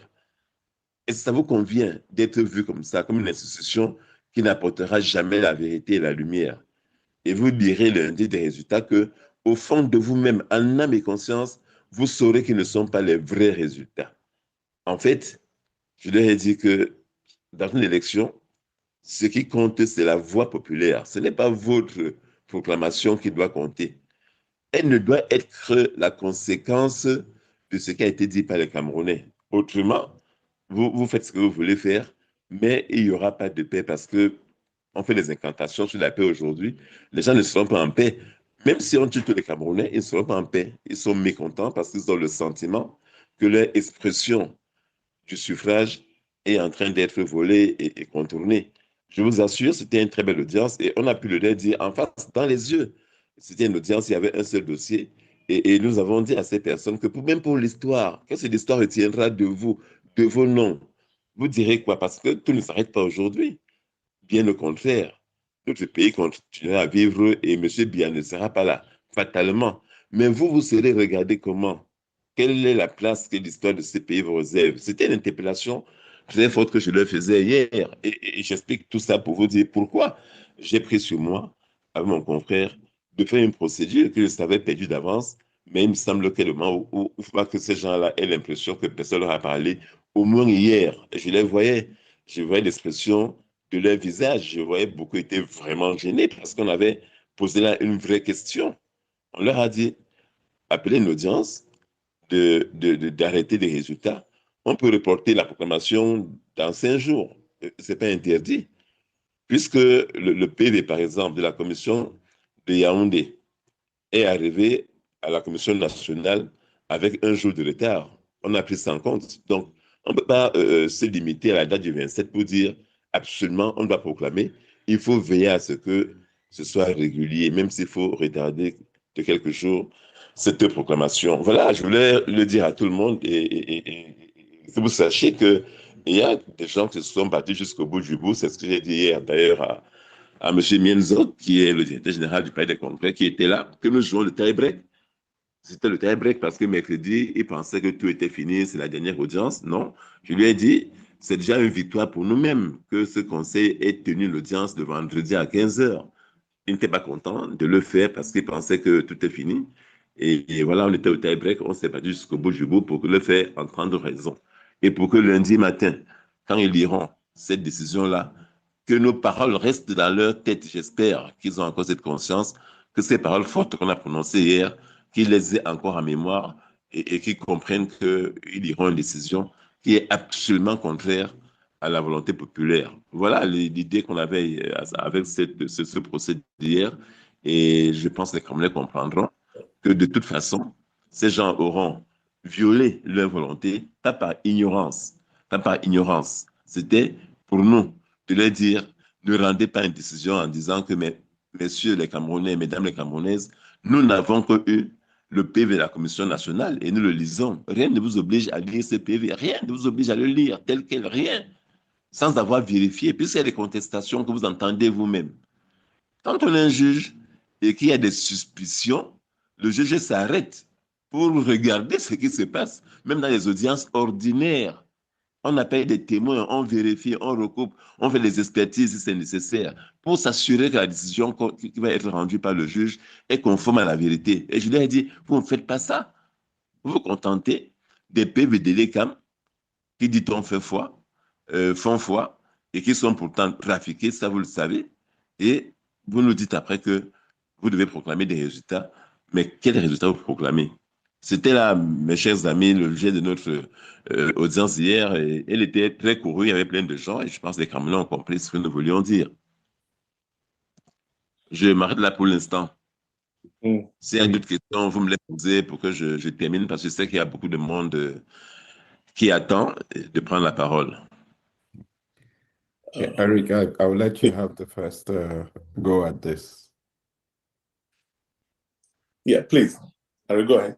Oh, okay. I was saying that you can go ahead. Oh, okay. No, well, let me, okay, just very quickly that, merci énormément Merci beaucoup, Maître. Et vraiment, c'est ce qu'on attendait de toi. Et merci. I think I have to say this in English, Maître.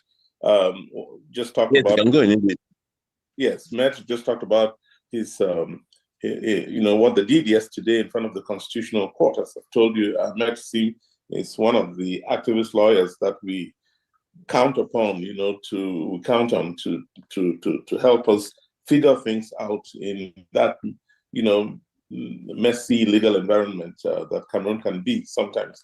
But they made a case to the Constitutional Council yesterday that in many ways was a reflection of what we said to the Constitutional Council in a letter that Project C put out. We have some renowned lawyers too in our midst, starting with Areo Benson and Areo working with Mike Senze and Judith Wana and the rest of us put together this letter that reflects very much what Maître Simh and his colleague told the Constitutional Council yesterday. And we had the same objective. Let's put it in their minds. If you haven't read our letter, please find it. And if you have any more questions for Maître Simh, please ask it. Put it on the chat, and we'll make sure the answers are provided. I know that Marie-Roger wants to leave soon because she's, we're lucky to have her. Marie-Roger, there'll be a few questions, I'm sure, which Array will give you. And I want to say that I believe now that Maître Nkom, Alice Nkom is with us. So, Array, why don't you take it from here? Yes, thank you very much, Eric. And thank you, Maître Simh, for that. For sharing with us what happened at the court. Before I go on to Maître Alice Nkom, let me just thank Marie-Roger Biloa for being with us. Your contributions has been significant. I hope that we will continue to engage with you, especially as we're on this international offensive, working with the international media and various governments to shine the light on what's happening in Cameroon. So thank you for being with us today. And to Maître Simh, there is a question just before I go on to Maître Alice Nkom. There's a question which came in the chat room which says, asking what the Constitutional Council offered as a response to the requête that you filed. Quelle est la raison que le Conseil constitutionnel a donné pour quelle base légale est-ce qu'ils ont donné pour l'irrecevabilité de la requête que vous avez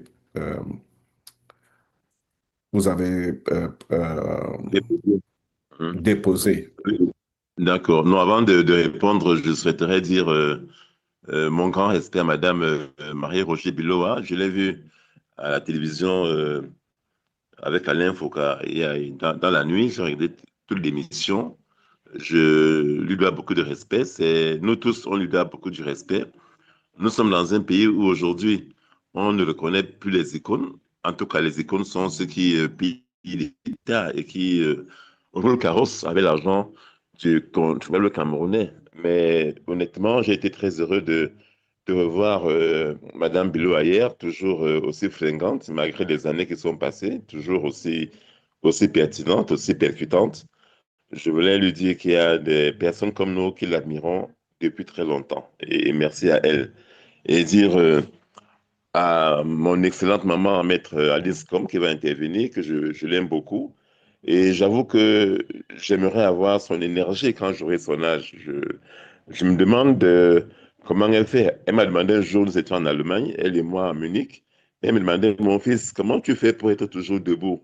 Mais vous vous rendez compte, elle n'est pas à la maison, elle n'est pas chez elle. On a été au meeting à Douala sous la pluie.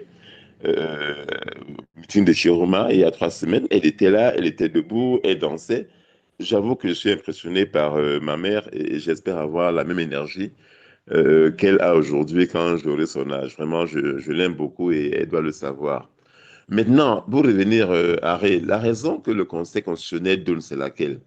En réalité, ces gens ont mis en place un mécanisme que j'ai dénoncé très fortement hier. Quand l'audience commence, on donne la parole à un des cadres, à un des membres, je vais dire, du Conseil constitutionnel, qui lit un rapport. Il lit un rapport, et dans ce rapport, il ne prend pas la peine de lire l'intégralité de votre recours. Il ne le lit pas. Il dit seulement que vous avez saisi le Conseil pour demander un arrêté des comptes et que votre demande, à leur sens, est irrecevable, sans donner les motifs détaillés, les raisons pour lesquelles on rejette votre requête. Et donc, à la fin, quand les débats sont finis, le président Atangana s'est levé une seconde, il a fait un tour, même pas 2 minutes, avec ses autres collègues. Ils sont revenus dire que notre requête est irrecevable, point, full stop. On n'a pas eu... Pourquoi elle est recevable?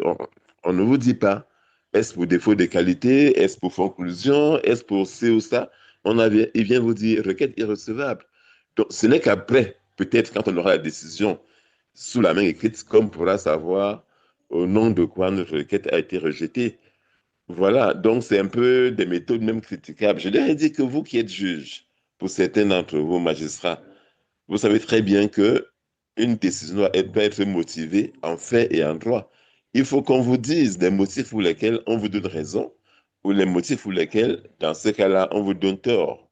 Mais ça n'a pas été fait et donc je ne peux pas vous dire la raison pour laquelle notre requête a été déclarée irrecevable. De toute façon, on savait qu'il finirait par ce mot-là, irrecevable, mais au moins d'élégance serait permis qu'on nous lise la décision pour qu'on dise pour tel motif, pour tel motif, pour tel motif, votre requête est irrecevable. Voilà, c'est triste ce qui se passe. Hein. Au-delà même du fond dans les dossiers, c'est que même sur la forme, ce conseil ne se comporte pas comme une juridiction qui est soumise aux règles d'une procédure équitable. Je leur ai dit que votre procédure telle qu'elle est faite, c'est une procédure qui n'est pas équitable, qui n'est pas fair play, qui n'est même pas contradictoire au fond, parce que vous ne nous dites pas des raisons pour lesquelles vous rejetez notre requête. C'est un peu ça, mais c'était vraiment quelque chose d'extraordinaire hier, ce face-à-face entre deux avocats et ce conseil-là, dont nous avons interrogé la nécessité, la pertinence de son existence même et la confiance que le peuple camerounais peut avoir en lui. Voilà, monsieur Harry, à peu près ce que je voulais dire pour répondre sur ce point. Oui, merci beaucoup, Maître Simh. Pour cette raison, peut-être c'est aussi le message que la population camerounaise doit envoyer au Conseil constitutionnel Tout à lundi. fait. C'est-à-dire, Tout à le fait. rapport, la proclamation sera aussi irrecevable. Je pense que c'est ce qu'il faut. Euh, pour, pour, pour Bon, on verra. Il y a une autre question qui va t'amener à sortir de cet Conseil constitutionnel et parler un peu de ce qui va se passer, euh, vu le fait que vous êtes allé jusqu'au bout. Et il ne reste que lundi pour la proclamation des résultats. Tout le monde sait bien que le président élu, Issa Chiroma, a déjà lancé un mot d'ordre pour une manifestation demain. Donc, il y a une question qui vient qui demande quel est le sentiment, qu'est-ce que vous croyez va se passer si, est-ce qu'il y a la probabilité des Camerounais à revendiquer le vote volé, une question qui vient de Bill. Oui. Écoutez, moi, je pense que nous sommes là en train, les Camerounais doivent avoir conscience, mon cher frère Harry. Oui. Ils doivent avoir conscience que nous sommes en train de vivre un coup d'État. Nous sommes en train de vivre un vrai coup d'État civil et militaire résolu au Cameroun. C'est un coup d'État civil parce que on veut prendre le pouvoir. L'armée veut aider M. Paul Biya à se maintenir au pouvoir en sortant dans la route pour arrêter les gens, pour tabasser les Camerounais. L'armée sera complice de ce coup d'État. Parce qu'il y a un président qui a été clairement élu, c'est M. Issa Chiroma Bakary, très clairement élu.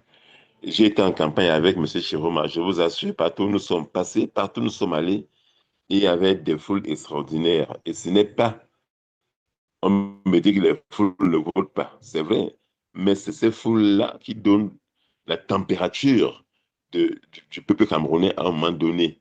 Et je pense que cette température de ce peuple a été prise de manière concrète le 12 octobre par ce vote massif, parce que nous disions pendant les meetings qu'il faut qu'il y ait un écart tel qu'il n'y a pas moyen de contester. Et cet écart, je pense qu'il est abyssal. Le président Chiroma, avec qui j'ai parlé il y a 2 ou 3 jours au téléphone longuement, et que je salue, Monsieur le Président, toutes mes félicitations, je lui réitère d'ailleurs, il a eu un écart tel qu'il n'y a pas de contestation possible. Donc nous sommes en face d'un coup d'État civil institutionnel que M. Biya et ses amis sont en train de monter devant les Camerounais. C'est un hold-up de notre volonté. Maintenant, il faut aussi, quand j'ai dit ça, qu'ils ont pris conscience, qu'ils sachent que nous autres, on a fait ce qu'on devait faire en tant qu'homme politique, c'est-à-dire accompagner M. Chiroma dans ses meetings, appeler à voter, mobiliser les gens dans nos familles et partout. Ça, on l'a fait comme homme politique. Comme avocat, là encore, je pense qu'on est allé jusqu'au bout du bout comme avocat et on a fait vraiment ce qu'on devait faire pour essayer d'apporter le changement dans notre pays. Maintenant, c'est au peuple de prendre son destin en main. Et il faut que le peuple camerounais le sache. Moi, je ne les supplie pas, les Camerounais. Et il faut qu'ils prennent conscience eux-mêmes. Et qu'on se parle, je les parle maintenant dans les yeux, comme je parlais hier à M. Tanda Clément. Chez Camerounais, c'est votre voix qu'on est en train de voler. Ce n'est pas seulement la mienne. Parce que ma voix ne compte qu'une voix comme la vôtre, c'est vrai, mais collectivement, il faut savoir qu'on est en train de nous spolier d'un bien précieux qu'on a arraché, un bien précieux que j'appelle le changement. Donc, c'est aux Camerounais d'essayer de suivre les mots d'ordre qui seront donnés. Moi, personnellement, je ne suis pas trop dans l'opérationnel. Je ne sais pas trop le faire. Je fais toujours ce que moi je sais faire. Par exemple, s'il y a des gens qui sont arrêtés, j'irai les défendre, j'irai assister pour m'assurer que les choses se passent bien.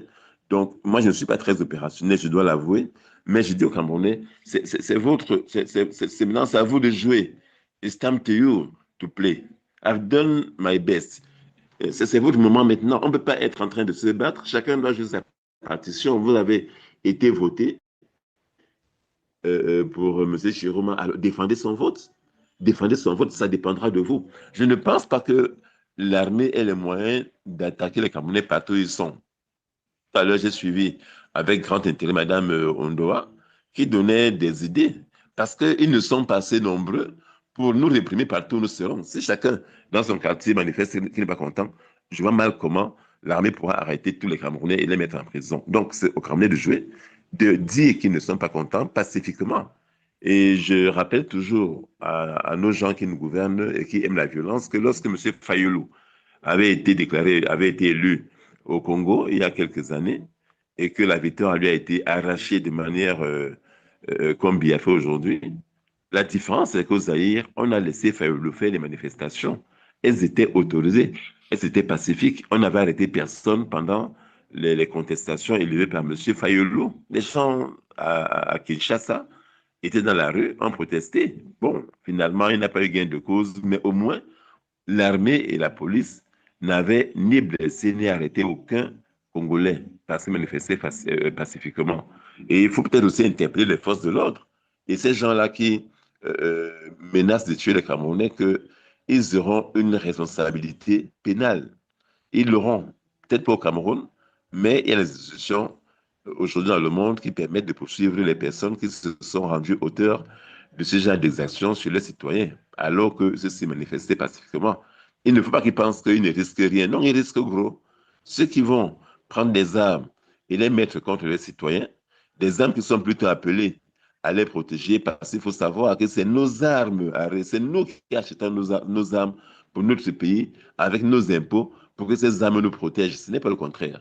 Si elles sont retournées contre nous, eh bien, nous devrons demander à ces gens de rendre compte ailleurs de cette violation de la destination des armes qui sont mises à leur disposition. Et je pense qu'il faut interpeller tous ces militaires également, d'autres l'ont dit, tous ces policiers qui sont dans nos familles. L'exemple malgache est là pour leur dire, ne tirez pas sur vos frères et sœurs. Vous-même avez voté, il y a des bureaux de vote, M. Haré, mon cher frère, où des militaires ont voté majoritairement pour M. Chiroma. Donc, eux-mêmes ont besoin de changement. Ils ne peuvent pas avoir voté pour Chiroma et tirer sur des gens qui ont voté Chiroma comme eux. Voilà, donc je pense qu'il faut faire cette interpellation au peuple camerounais. Vous qui essayez de travailler, je vous félicite pour le travail que vous faites, de mobilisation et tout le reste, pour que les Camerounais sentent quand même que lundi, on est très mécontents de ce qui se passe. Voilà ce que moi je peux dire. Et en tout cas, je serai toujours là pour apporter ma contribution pour que notre volonté commune soit respectée dans le domaine qui est le mien, dans les compétences qui sont les miennes. Thank you very much, Maître Simh, for this contribution that you've made, and you've been very clear that the responsibility really lies on Cameroonians that voted for Issa Chiroma, who must continue to protect and defend the vote that they made for Issa Chiroma. And so we encourage people to just as was suggested by Professor Ondua, that people should go out to defend their vote tomorrow. And I'm sure that this is going to continue into Monday, because if the results that are proclaimed are not favorable, which we all know will not be, then it will continue to people, the frustrations that people have will continue to be manifested. We're asking that people do this in a manner that is peaceful. But if we all come out at the same time, there is no way that the police force can arrest everybody. There's not enough jails in which they can put everybody that is arrested. Eventually, obviously, there will be people that will be arrested, but we will be here. We will be here to support those people that that will be arrested. Then there is also this notion that the military, they are citizens as well. They too voted for Chiroma, the police and the military. We have seen polling stations in which the majority vote there went for Chiroma. So why would the military use taxpayers' money to shoot on civilians who voted for the same person, like they in the military? Everybody will be held accountable, whether it is today or in the future. Everybody will be held accountable for the unlawful acts that they commit today. This is a commitment that we have, but we should also remind, as I said, I put it in the WhatsApp group, letters that we must be sending to our brothers and sisters in the police force and in the military. Allow people to demonstrate peacefully. It is their right, it is your right as a citizen as well to join them in the demonstration. We saw this happen in Madagascar as a good example. So we're asking that you reach out to your brothers and sisters in the military. This is incredibly important for them to know that they too are welcome to be part of this peaceful manifestation or peaceful demonstration that will take place across the country. At this point, we're going to turn this over to Maître Nkom. Nkom was here, I think, with us last weekend, and she did say something that was incredibly important, that the office of the people is the streets, and that if the outcome of these elections was not favorable to the will of the people, then the people must take their responsibility in their hands and go to their office. So at this point, I would turn this over to Maître Nkom, that we all have a significant respect for and are deeply honored to be here. Eric, did you want to jump in just before she came in? No. I was going to just, you did everything. I mean, I just loved what Maître Simh said, and I thought we should, try bring out the essence of what he said, and you did beautifully. I just want to remind everyone to look out for the letters that have been put out, because they kind of capture and reflect all of this. That's one. We've put out letters to the Constitutional Council, I said. We've put out a letter to the President of the Republic, which will be published tomorrow. We've put out a letter to all the Anglophone elite, the Anglophone leaders, to help, asking them to explain to us how Anglophone Cameroon, the Northwest and the Southwest, could have voted for a regime that has destroyed them. And how those numbers, where did they come out with those numbers? Did people come back, those that they've killed, 6,000 plus, did they come back from the grave to vote? And why would they vote for their killer? So we're asking the Anglophone leaders, and please, if you talk to them, tell them we need answers. They can't just appear at election time, bring up numbers. Mr. Beer had 5,000 in Batibo. We know that 200 people didn't vote in Batibo.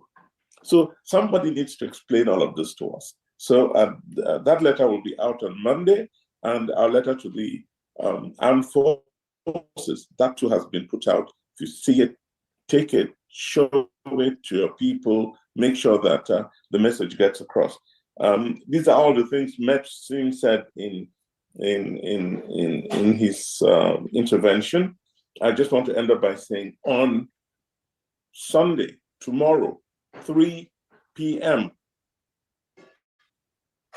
we expect everybody to stand in front of your house or in your quartier and show your support for the outcome, for the real outcome of the election, which was the election of a new president. It should be something we all should celebrate. So I hope we'll be celebrating tomorrow in the lead up to Monday. Ari, I know you're calling for Maître Nkom, who should be around, but I want you to do that. Oui. Merci beaucoup. I'm asking somebody in the group to identify. Eli, have you identified Maître? We're wondering what name she's under, because we've not been able to find her. So, and that way we can ask her to unmute. Okay. So whilst we're trying to figure that out, again, I'll just also add to the list of letters that we've sent out that Eric mentioned. The bloggers in Cameroon did carry a very strong letter that we sent to the young people of Cameroon, that the future of this country is in their hands because it is their future, and calling on them to make sure that they participate in writing this page of the history of our country. We equally send a letter to the Defense Forces, an open letter to the Defense Forces, also reminding them of their oath of office. So do we have a sense yet of? Okay. So all of these communications are things that we have been doing as a result of the support that we are getting from you all who have been donating to this process. We have nearly 100 people who have supported the Project C cause and there's never been a time when we need resources than now, because we're entering a very complicated phase of this campaign, and we want to make sure that we have resources to support anyone that is going to find themselves in difficult circumstances as a result of them demanding what is truly theirs, the will of the people, that the will of the people prevail. So we want to make sure that people who are going out, we want you to know that you are not alone. We're going to be mobilizing support on the ground, legal, with our legal defense fund, to be able to support you and mobilize the lawyers that are needed to ensure that even under arrest, you're maintained in the best conditions. I also want to say that it is part of the process. We should be reminded that the reason we have a country today is because young people 65 years ago gave their blood and sweat to get independence from a colonial authority. It is no different from what we are facing today, that after 43 years of this same regime, we are essentially fighting for the liberation of Cameroon. It is in everyone's interest that we're struggling. So tomorrow, in the United States, I've already seen some flyers asking for people to mobilize in Washington, D.C. So if you're in the DMV area, it's going to be 9 a.m. tomorrow morning. Plan accordingly to show up, and let's have the images all over. If you're in all major cities in the United States, in London, in Paris, in Frankfurt, in wherever, in Munich, wherever you are, we should see a mobilization of Cameroonians. I know my friends in Ottawa are going to show up. They've already been doing it. It's a very active group up there. We're also going to be putting out 1,000 locations across Cameroon where we think that there's a possibility for people to show up at those locations, so that we have a massive turnout across the country at the same time. 3 p.m. is going to be after church. You would have had enough time to go say your prayers and then show up wherever it is needed. We're asking that people do not go to one location in the city, but multiple locations in every city, so that this will also disperse the ranks of the police force that will be deployed to be able to intervene. But asking that you do this peacefully. Our goal is not to destroy, not to burn down anything. The only goal here is to send a strong message to the regime that the only thing that we expect on Monday is a proclamation that is representative of the will of the people. I'm going to stop here and see whether there are any questions, or I had seen somebody raise their hand earlier. I think that was Rosemary, but I see Judith. Judith, did you want to say something? Oh. Nope, sorry. Okay. Yeah. We could just go on, on fundraising in particular, because we're working to get Maître Alice come in. Just due to the security blocks that we had, it just made it slightly challenging. So just give it a few minutes and, we'll be able to solve that. Thank you. Yes, thank you very much. I see the activists already posting some things. We're going to have several flyers that are going to be going out with reference to demonstrations tomorrow. Please, for those of you in the general forum, share them. They're also, and I may even ask that as we're on the call, we're going to also have some flyers for a strong appeal for the liberation of those who have been arrested. I think I already saw the flyers are ready. They can be posted in the group, and we're asking everybody to put them use them on social media. There's the hashtag stop the fraud 237 that we ask you to continue using. But we have to have a synergy of action at all levels, because that's the only way that we have a strong show of force. With reference to the Monday, we don't know what would happen on Monday, because we have to go past Sunday, but we know that definitely tomorrow, Sunday, if people come out as they should and will, there's definitely going to be numerous people arrested. But if it's all over the country at the same time, it really makes it difficult for the regime, or for the military, or that will be stretched too thin to be able to arrest as many people as possible. Okay. So I see a question saying that, is there a list of locations for the diaspora? Also, is there a general chat group or source of information direction? I would just say that, and I would encourage maybe you, Emmanuel, to join the WhatsApp group, the general forum of the WhatsApp group, of the Project C WhatsApp group. And maybe you can pick up, we'll be sharing information there as time goes on. We don't have locations yet in the diaspora because this just came up.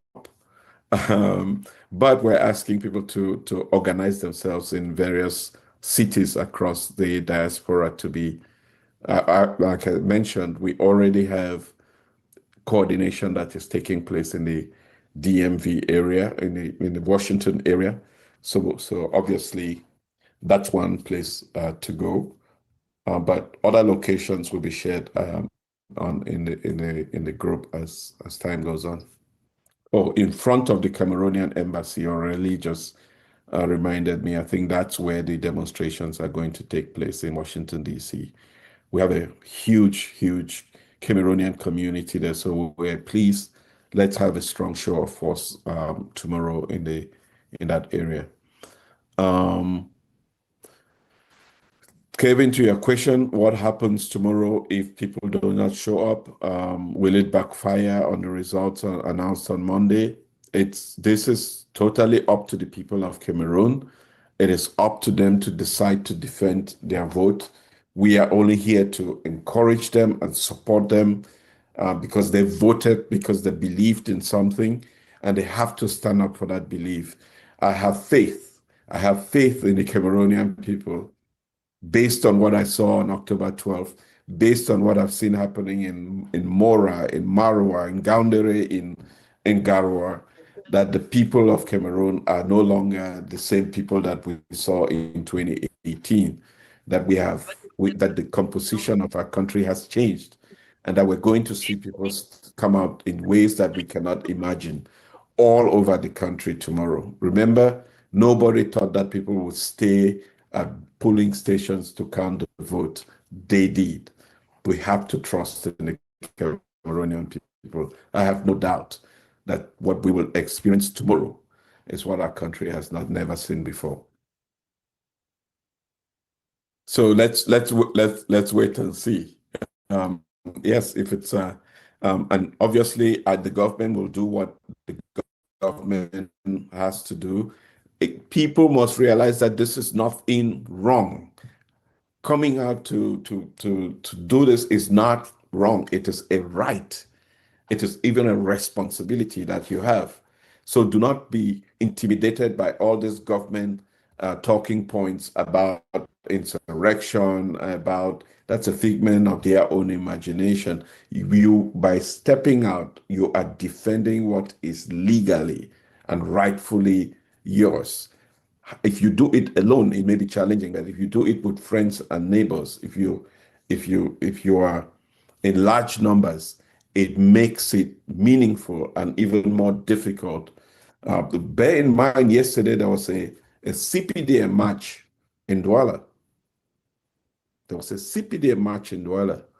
There was no police intervention. So why would there be police stopping people tomorrow from marching because they were asked to by the rightfully president-elect of Cameroon? People must stand up. People must stand up. This is the one time where we all have to wear the jersey of the Indomitable Lions. This is the time when this spotlight is not only on 11 players on the field, but on all of us. And I hope that we take this moment and play for Cameroon. Any other question? Can someone get in contact with Mbwa myself? Yeah. Eric, I think Vivian Ayafo, you can call her in. We'll unmute her. She says something. Yeah, why don't you go ahead? Tim can unmute her.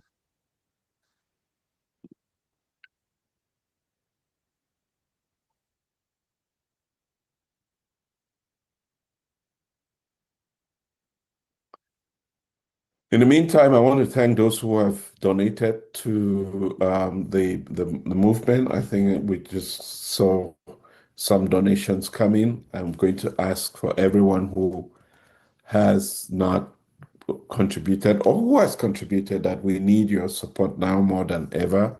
So please make a donation. You can do so even by just going to the website. You can use Zelle if you're in the United States. If you're all over around the world, you can use PayPal. You can also use Cash App. Every dime is incredibly important now for us, so that we can be able to support the work that's taking place on the ground in Cameroon. And tomorrow, for those of you in Cameroon, we're going to also be publishing on the in the papers an open letter to President Paul Biya, a letter that we hope it will get to him personally before it is actually published in the papers tomorrow. But it's similar to the approach that Maître Simh did speak about, that we want to make sure that we're engaging at every level, right up to the very end, reminding or trying to awaken the consciousness of the people who need to make the right decisions at this time. And unfortunately, this is not being recorded. I see that somebody asked a question there. It's not being recorded.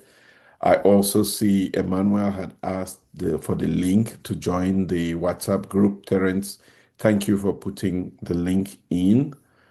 We've had some. We are also we're on several platforms. So in terms of recording, that definitely is automatically going to record on Facebook and on YouTube. So yeah. Okay. All right. Thank you. Emmanuel says it's impossible to use that link, but there are two groups now, so maybe you have the link of the group that is already full. We'll make sure that you have access to the other one.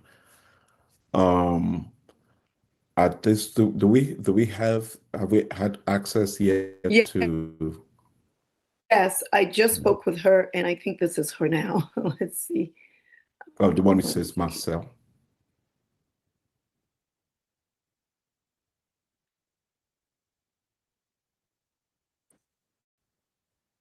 Can we bring in Vivian whilst we wait for Maître, or if Maître is already here? Yeah, we can bring in Vivian. I think she's here, but we just want to make sure she's on. Is that the one which says Marcel? Is because Marcel has. Oh.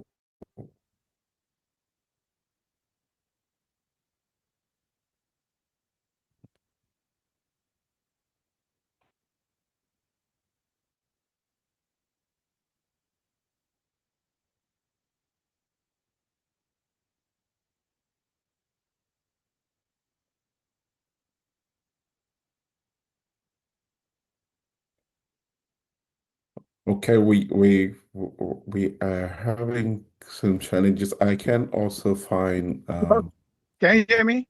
Vivian. Yes. Yes, can you hear me? Yes.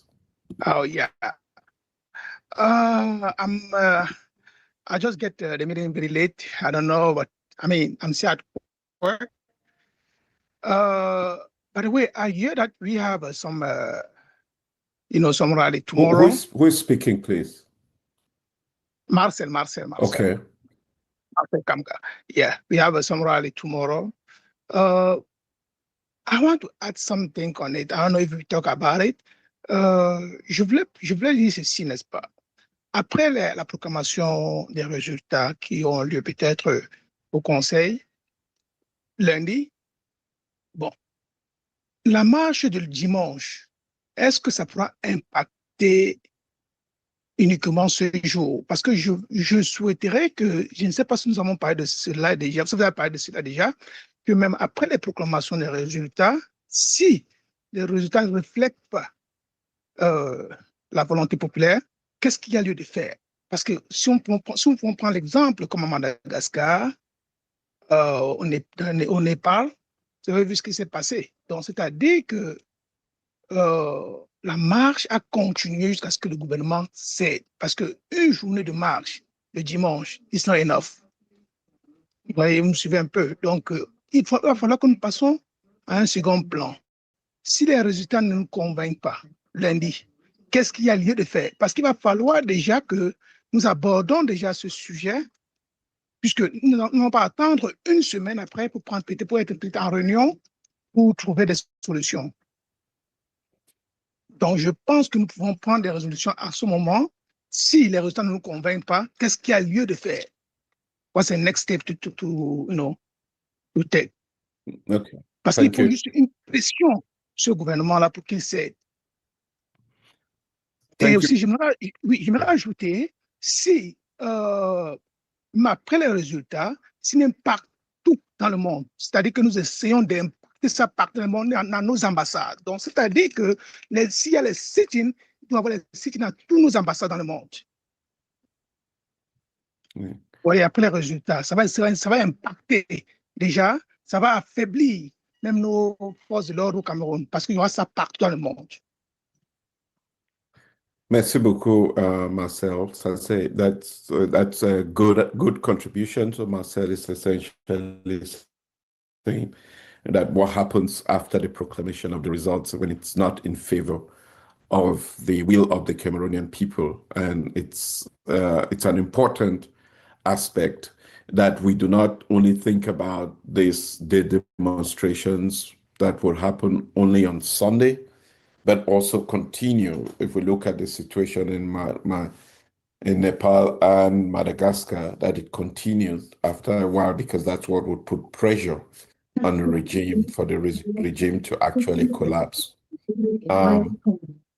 We're hoping that that's what would happen, that this movement that is going to begin tomorrow, Sunday, doesn't end tomorrow. But I guess there must have been a good reason for it to begin before, so that a strong message is sent to the Constitutional Council. If it's a court of good conscience, they would take that into consideration. But even if they go ahead with the results on Monday, which we strongly believe they will, again, the responsibility still lies in the hands of the Cameroonian people.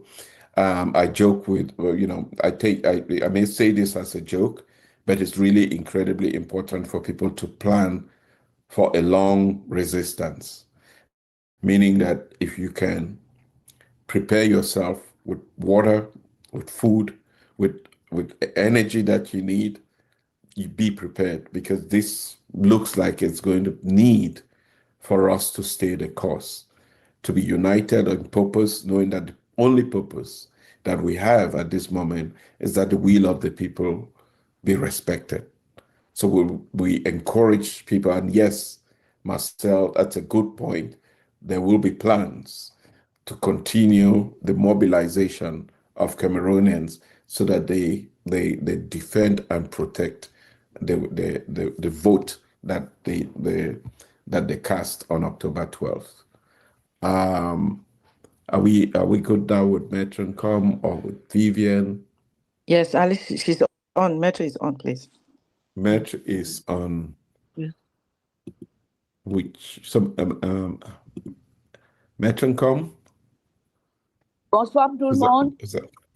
Yeah. Bonsoir. Vous m'entendez? Oui, oui, Yeah. oui. Ok, oui. ok. Je prends un peu le train en marche là, mais je suis contente d'être là. Alors, Merci beaucoup. voilà. Alors quels sont vos sentiments? On a du monde, que ce soit sur cette Zoom ou bien sur YouTube et différentes plateformes. On a des milliers de gens qui vous écoutent à ce moment. Et je pense qu'il y a des messages à partager avec tout le monde, vos sentiments. Mais qu'est-ce qu'il faut? Qu'est-ce qu'on attend des Camerounais à ce moment crucial pour notre pays? Merci de me donner la parole. tout le monde sait que lundi, on va proclamer des résultats qui ne correspondent pas à la volonté du peuple telle que exprimée dans les urnes. Et je pense que c'est autour de ça que nous devons réfléchir pour refuser ce résultat, selon les moyens démocratiques mis à notre disposition. Alors, maintenant, je ne suis pas très, très forte pour ce genre, dans ce domaine-là, mais je pense que nous devons prévoir d'aller dans nos bureaux, parce que la rue, j'appelle la rue le bureau du peuple, c'est la rue, pour aller travailler sur la rue, dans le calme, mais c'est la meilleure façon de nous exprimer pour que même à l'international, on puisse voir que ce monsieur-là n'est pas le monsieur que les populations du Cameroun ont choisi pour gérer le Cameroun et leur vie pendant les 7 prochaines années. Je pense que c'est ça aussi que eux-mêmes, la seule chose qu'ils redoutent, c'est ça. Et si nous le faisons de manière à durer au bureau, je crois que nous pouvons avoir les résultats que nous voulons, à savoir l'empêcher d'occuper un poste qui n'est plus le sien et qui a été attribué à quelqu'un d'autre qui s'appelle Issa Turoma. Je crois que si nous résistons, nous montrons notre détermination en étant dans les rues de manière discontinue, de manière continue et déterminée sur la durée, je crois qu'on va réussir à le chasser des tout-dits, parce que ce ne sera plus sa place. C'est une expulsion légitime, parce que désormais, il n'est plus l'occupant avec titre. Il devient un occupant sans droit ni titre de tout-dit. Et ce n'est pas normal, ce n'est pas légal. Et dans ces conditions, quand vous occupez un endroit qui n'est pas à vous, qui est à quelqu'un d'autre, on procède à votre expulsion. Voilà. Merci beaucoup, Maître, pour cette partage. So she's essentially saying that, we have to stay the course.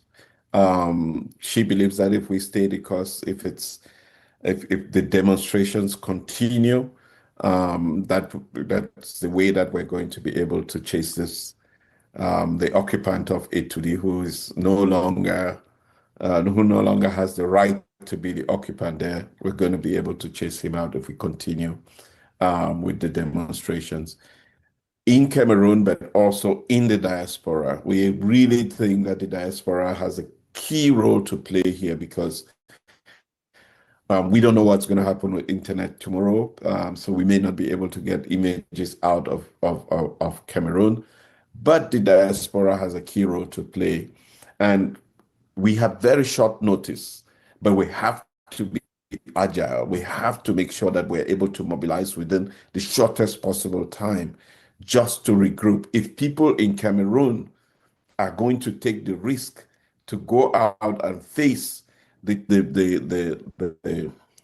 police force and military, how more of people in the diaspora, where it is going to be a lot more organized. So we have to show support to the people in Cameroon by the actions that we're going to take everywhere around the world. So whether you're in Johannesburg, or you're in you're in Munich, or you're in London, or you are in Marseille, wherever you are, in Dallas and Houston, around the world, please show up for Cameroon tomorrow at 9 a.m. tomorrow morning, because we want a synergy of action to be in communion with our brothers and sisters who are on the ground in Cameroon, who will be facing those challenges. You have a role to play to call your family back home in Cameroon and challenge them to be part of this movement. You have a role to play to support them in the next week, where they may not be able to go to work, and those who have small businesses that have to make the sacrifice. We must stand with them and provide that kind of support. So these are all things that we in the diaspora must do. Sharing, writing to the various media houses, taking pictures. We're going to be putting all of this information in the general group, and we're asking you to just do your little part. That maybe that little contribution may be what pushes us over the war into that liberation that we are all seeking. Ari, could you clarify the time? When you say 9, somebody was asking. Could you?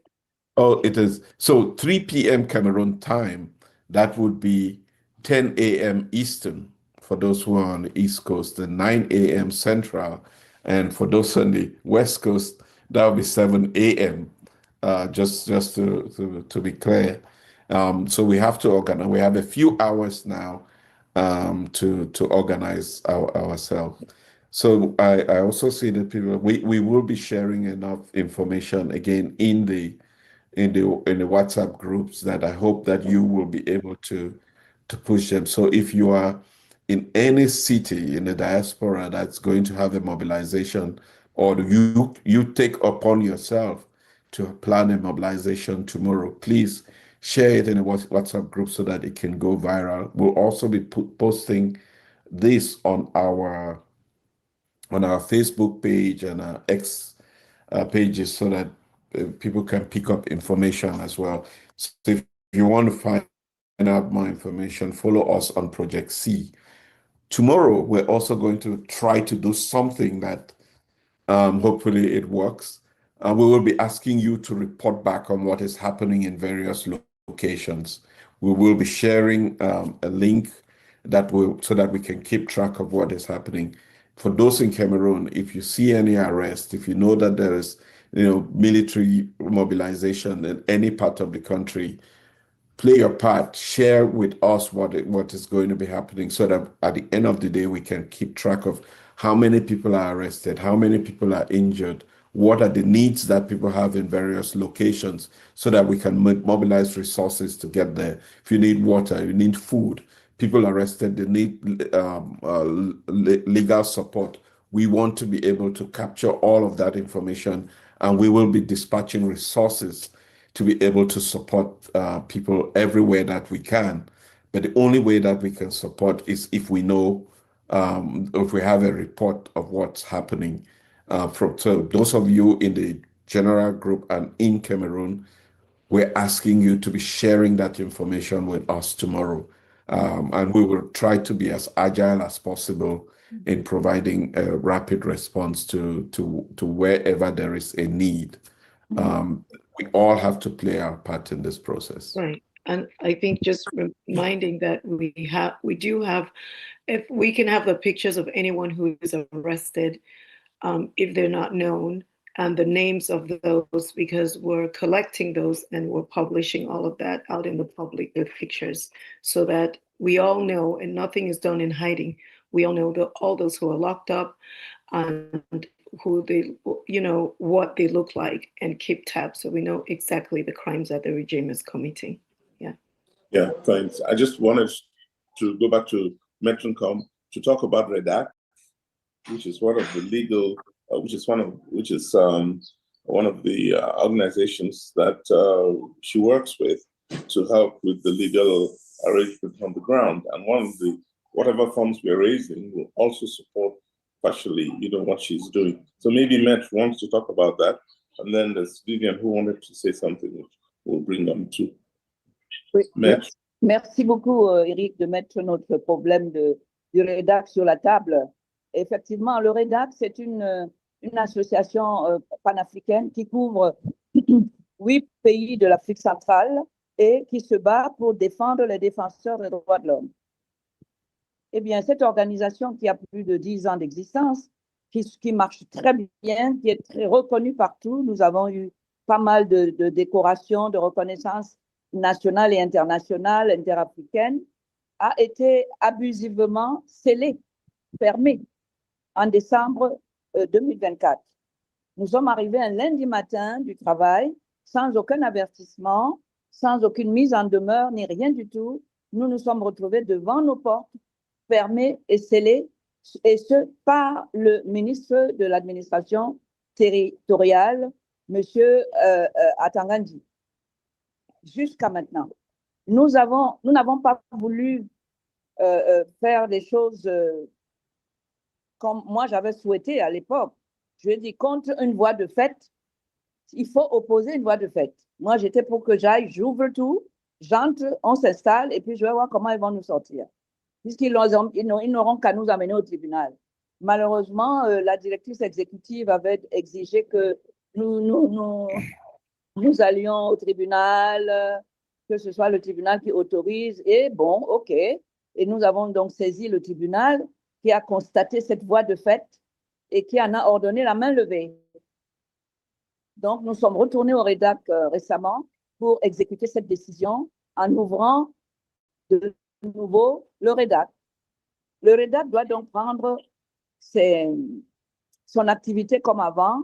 Malheureusement, la directrice exécutive se trouve hospitalisée en France, je crois. Et aujourd'hui, je suis la coprésidente du conseil d'administration aux côtés du président de la Commission africaine des droits de l'homme, Monsieur Remingoy Boulou, mais je crois qu'il n'est même plus. Je crois qu'il a terminé son mandat. Et voilà, nous avons besoin de vous aujourd'hui pour réouvrir le REDAC, pour remettre le REDAC en marche, parce que c'est une organisation qui comprend 6 pays de l'Afrique centrale. Le Cameroun en a le siège, mais pas la propriété. Et nous devons donc montrer que nous existerons parce que les textes nous le permettent, parce que la loi nous le permet et parce que telle est la volonté des partenaires et des membres composant le conseil d'administration et l'Assemblée générale. Voilà ce que je voulais vous dire en ce qui concerne le REDAC. Nous y sommes. Nous avons besoin de vous pour reprendre la marche, pour reprendre vie. Et voilà, je pense que je peux compter sur vous. Oui, merci, mais est-ce que dans le cadre de ce qui se passe en ce moment au pays, évidemment, ce n'est pas avec le chapeau de REDAC, du REDAC, n'est-ce pas que vous agissez, mais est-ce qu'il y a un rôle pour cette organisation dans ce qui se passe au Cameroun aujourd'hui, étant donné qu'il y a une dimension droit de l'homme dans l'action du gouvernement, avec ces arrestations, ainsi de suite. Est-ce qu'il y a un rôle? Est-ce que vous allez agir? Oui. Le REDAC est dans son rôle. Parce que les personnes qui sont arrêtées sont d'office des défenseurs des droits de l'homme. Ce sont ceux-là qu'on a arrêtés. Et je pense que nous avons besoin de les assister parce qu'il y a une violation flagrante des droits de l'homme et des textes nationaux et internationaux qui sont à la base de ces arrestations. Et nous ne devons pas nous taire, nous devons essayer de mettre le REDAC en mesure de jouer son rôle de défenseur, de monter au créneau pour réclamer la libération immédiate et sans condition des personnes qui ont été arrêtées illégalement.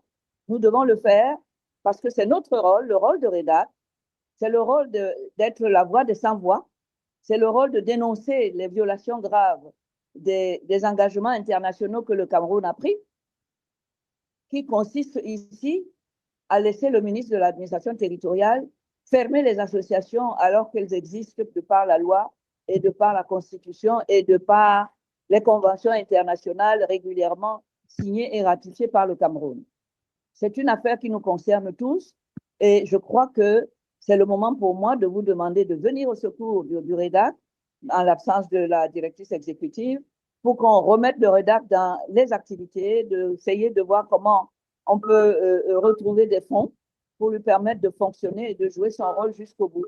C'est un rôle qui est légal, qui est utile et qui est celui de défenseur de 8 pays de l'Afrique centrale quand même. Hein. Voilà.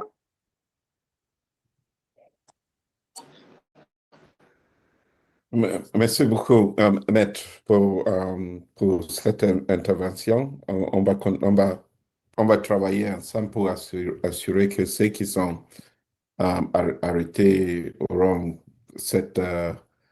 on sera à côté de ceux qui sont arrêtés. Yeah. Et bien beaucoup d'autres, parce que au rythme où ils ont commencé hier, on constate que ça va continuer. Ça va continuer.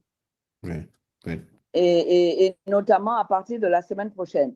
Parce que la semaine prochaine, c'est la proclamation des résultats de l'élection présidentielle.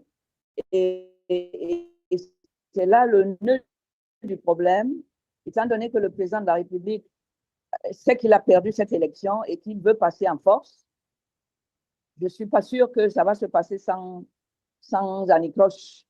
Je ne suis pas sûre que les populations vont laisser faire et que la personne qui a été choisie et élue par le peuple va laisser son poste être volé comme ça et arraché par quelqu'un qui n'en a plus la légitimité.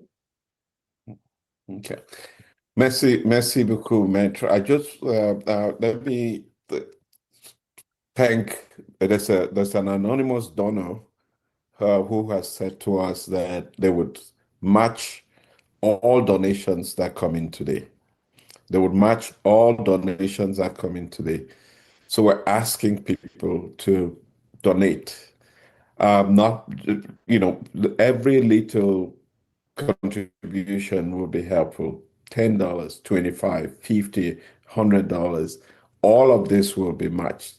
So if we have $1,000, it's going to be matched by another $1,000, and we would have 2,000 by the end of the day today. If we have 1,500, so it will be matched.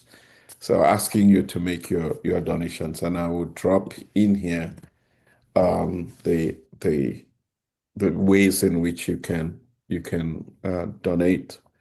At this point, I think we had Vivian who had expressed the intention to speak, and then we'll begin to plan to wrap up, because I think this conversation is going to continue all day. We're going to be on the Mimi Mefo's show that is coming up. We'll continue the conversation. We're also going to make plans to be live tomorrow on Mimi Mefo's program. I just got Mimi into trouble now, so that we will be monitoring what is happening in Cameroon, and we will be giving updates live as we get them from people on the field in Cameroon. So we're going to move on from this platform to the next one, but the conversations will continue. Again, I'm asking people in the general forum, if you have not joined the general forum, please join now, so that we can continue this conversation with you there, and so that we can update you on demonstrations that will be taking place, particularly in the diaspora. But we'll also have some recommendations of places around the country that you all can, for those of you on the ground in Cameroon, can assemble. The strategy is to not go to one location, be in several locations, in every village, in every city, in every community. Do this in a manner that is peaceful. Nobody is asking for the destruction of property or loss of life. We want to send a strong message in a manner that is civil, that is peaceful, and that is civilized. So let's do it tomorrow, and let's plan for the long haul. This is not going to be an exercise that we're not going to do this and everything changes. There's no baguette magic. There's no magic wand. It all depends on the resolve of the people, and if we continue to be consistent with our push, with demonstrating that we only want the will of the people to be respected, it will be respected this time. Once we have Vivian, then we'll move on to Vivian, and then we'll have our wrap up. I'm on. Can everyone hear me? Yes, Vivian. Yeah. Yes. All right. Thank you so much. Someone is trying to speak. Can I go ahead, please? Please go ahead, Vivian. All right. Thank you. I really want to thank the hosts for this meeting today. It's a lot of work. It's been a lot of work. It took us 43 years to recognize that we needed to yank off, I'll call it yank off, this dangerous regime. It will take us time. I just want to reiterate on the need for the people, the Cameroonian people, the people in uppercase. The reason why I come in is because I firmly believe that the Cameroonian people, Cameroonians do not know still the power that the people hold. These words, the people. Reason why I think there has been a lot of laxity, unconcern, and I read a lot of comments, especially when something is posted by a diasporan and urging the people to come out and stay on the street. And I respect Maître Nkom a lot, Maître Analyst. You are 1 million people in one woman. The fact that you challenge the man in the so-called Atangan Paul speaks volumes. It speaks volume to a lot of people. If we could just have, 20 at least in Cameroon, this regime will be gone. And the people have allowed this regime, the Cameroonian people have allowed this regime to fester, to nourish, to maim, abuse, brutally beat up the same people who put them there. I remember when Mr. Biya came to power, he was given all sorts of names, the fun of funds, the most handsome president in the entire world. And here we find ourselves with the oldest president, the oldest regime in the entire world. Cameroon has become a shame in front of the whole world because we, the people, allowed him to be there for 43 years. I think at the end of the day, one of the things that we need to educate our people is the need for them to know their rights, to know their constitution. And I like that most of the communication that has been coming out has been referencing the constitution, articles in the constitution, clauses in the electoral code, because even the electum officials who rigged this election do not even know that these things they did are against the law, the same law that they thought they are protecting for an old man. And also one thing I need to really reiterate again on is the fact that we are sitting here, right, expecting the right things to come from two major institutions that are sponsored, that are run, that are protected by the regime, ELECAM and the Constitutional Council, are two institutions that are paid for, run, and sustained by the regime of Mr. Biya. How do we expect the right results to come from these two institutions?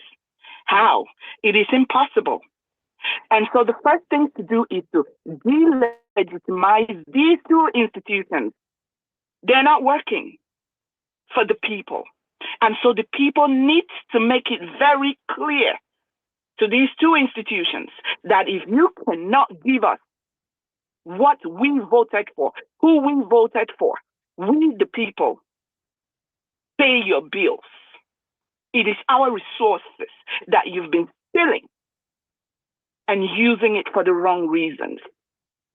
And if we the people cannot hold our leaders accountable, because that's where we started. We put people in charge. We put people as leaders, and we don't hold them accountable. We make them gods. We make them feel like they are above human beings, above us. That's where we got. That's how we got here. That's where we started. And so even with the new leadership that we are so championing and calling in the name of our almighty Mr. Chiroma, if we, the people, do not hold him accountable, if we do not learn to apply the Constitution and fix it, put institutions that check and balance each other, trust me, we will find ourselves in this place not too long from now. We have attorneys in here. We need to do our homework as the people and make sure the people we elect are accountable to us, not to themselves, not to their friends, not to their families, not to their colleagues. I really wanted to say this because I've been hearing a lot of rhetoric, but how we got here, the root causes of this pandemic, I'll call it, needs to be addressed as well. The people need to take charge. With or without Mr. Bia, I know he's going to be gone. We need to sustain the revolution. And for the people on the ground who keep saying that, hey, some of you in the diaspora who are making mouths, you need to come back home and be at the forefront. There has never been any revolution without a diaspora support. The diaspora sustains every single revolution to a successful end. And so I want to plead with our people on the ground. We're here to sustain you. We're here to support you. We're here to be there for you. All the attorneys that are being put in place, we will be there. We will help in whatever way that we can. But there will be no revolution without the diaspora. I hear all the noise coming against Rebecca. Oh, you're making all of this noise. You're not here. Rebecca is right there in Douala. She's doing her best. She's standing at the forefront. He's taking the bullet from every single end. He's been in prison multiple times because of this regime. So if there is any victim that we can look upon, it is her, it is Mr. Chiroma himself, it is a whole lot of our people here, both in this meeting and listening all over the world, that have been victims to this regime. Let us put our heads together and pull this elephant down. However you can do it, bite him, chew him, beat him up. We need it. We need this regime out. It's become a shame upon us Cameroonians. Please, let's do this for once. Go to the streets, stay in the streets. We're here to support. Thank you all again for doing this. I thank you, my brother, Mr. Oben, Barrister Oben, Attorney Oben, however you want me to call you. Rebecca, thank you. Big brother, and my big sisters, Nierik, everyone in this platform, we're doing the right things. Some of us operate in the background, but we are as dangerous as you all in the forefront. So I thank you, and I'll yield. Thank you very much, Vivian, for that pertinent reminder of what faces us, where we are as a country. I also had, I would really appreciate the candor in your words. That whatever you said came from a place of love and deep down you, and I hope that people felt it, and I hope that people in Cameroon feel it on the ground, because we count on you and we are here to support you. I also just posted a message that I received from somebody who, a lot of people are behind the scenes supporting this initiative. And this is a message that reminds us that this is an opportune moment for Cameroonians. We have to remind ourselves that there is a deeper meaning in being Cameroonian, and being part of a nation transcends mere geographical boundaries or ties that we hold to our ancestors and cultures. It's about shared experiences, like you mentioned, aspirations, and the indomitable spirit of people who have weathered countless storms in the last 43 years. Together, we're embracing a tapestry of our diverse languages, traditions, and history. It is about collective resilience we demonstrate in the face of adversity that we will face tomorrow and the day after and the day after, and the fierce pride that we take in our identity. It's found in the warmth of our communities, the strength of our families, and the bonds we forge in our daily life. It means standing united in pursuit of justice, equity, and dignity for all citizens. It is a commitment to create a path towards a brighter future, one where our voices truly matter, and one where we can shape the destiny without the shadow of corruption and manipulation. Let us turn out tomorrow and always striving for a nation where hope, truth, and justice, hope, truth, and progress prevail regardless of the challenges we currently face. For this says, I am Cameroon, you are Cameroon, l'union fait la force, ensemble nous vivons, and it is signed MJ. I just wanted to make sure that I shared that because, you know, that's an expression of one of the people who are behind the scenes supporting the organization and contributing to it. So those are incredible points that we should be reminded of what this is all about. It's about us walking towards a prosperous future for everyone. And I think at this point, we're going to be closing up. Thank you all for being here. Thank you for all the Maîtres and Nkom, Maître, Simh, Rebecca. Thank you for being here and for all you do. Thank you, Marie-Roger Biloa, for being here. To everybody who is working and supporting behind the scenes, thank you. A luta continua. We're going to keep this conversation going in the WhatsApp groups. We'll be sharing information. Stay tuned. Join Mimi Mefo's program that is beginning shortly.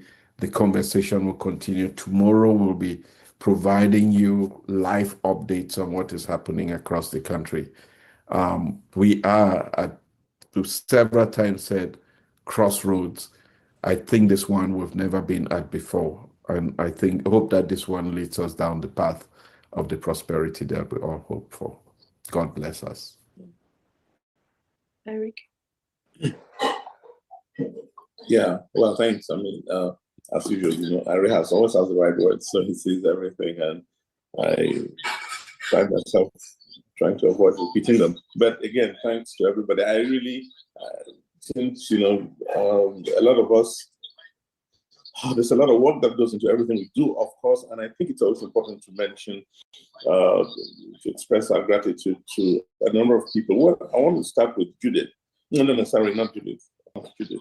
With Vivian, with whom we worked in the lead up to, in the effort to find a consensual candidate. She did an amazing piece of work when we tried to bring Buba Bello and Roma together. So Vivian, I want you to know that we were very grateful for the work you did, or what you tried to help with.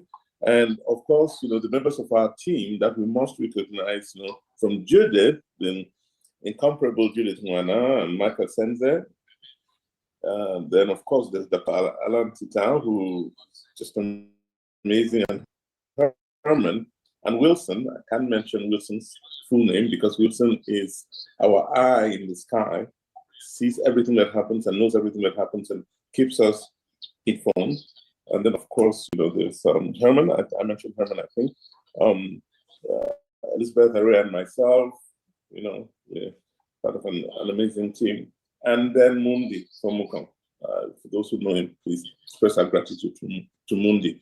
You know, I just want to say this. It is it's amazing to me that somehow Cameroon can, you know, when Cameroonians come together, they can make the impossible possible. That's why I think they used to say that the impossible is not Cameroonian. L'impossible n'est pas Camerounais. It's something we really have to believe in, and hopefully we'll come back to that realization. And it's one of the reasons we want Mr. Biya to take a quiet leave of, you know, to leave the country quietly and allow new ideas, new, you know, the Cameroonian spirit to come back, because we lost it in the last many years. So thanks everyone, and hopefully, you know, we'll be out tomorrow at 3 o'clock. Be somewhere, stand up and be counted, and then on Monday, of course. Thanks, Elizabeth. Over to you. I fortunately have nothing to say, but to say thank you, and we will be back here on Saturday next week for sure. And I just want us to leave with the emphasis of how much we need money and contribution is what we truly need right now. I mean, if you're just thinking about what you can do, most everybody across the globe, Cameroonians, is we can put money in the basket. And I know Eric, you know, gave a lot of gratitude to a lot of people, but the people in this trust account that have been created, we're not going to bother to mention all their names, know themselves, are doing an amazing job. And there's a team that manages the account so that we can disperse money as needed. And I think that's the most important thing, is while we are planning to be out, the many other things we can do, the number one thing is that we need money so we can collaborate with Maître, Analyst, the bloggers, the attorneys, the journalists, all the different groups that you know, we need to, in order for us to continue this fight. So that's all I have to say. Thank you so much. Rendez-vous chez Info tout à l'heure. Thanks, everyone. Yes. All right.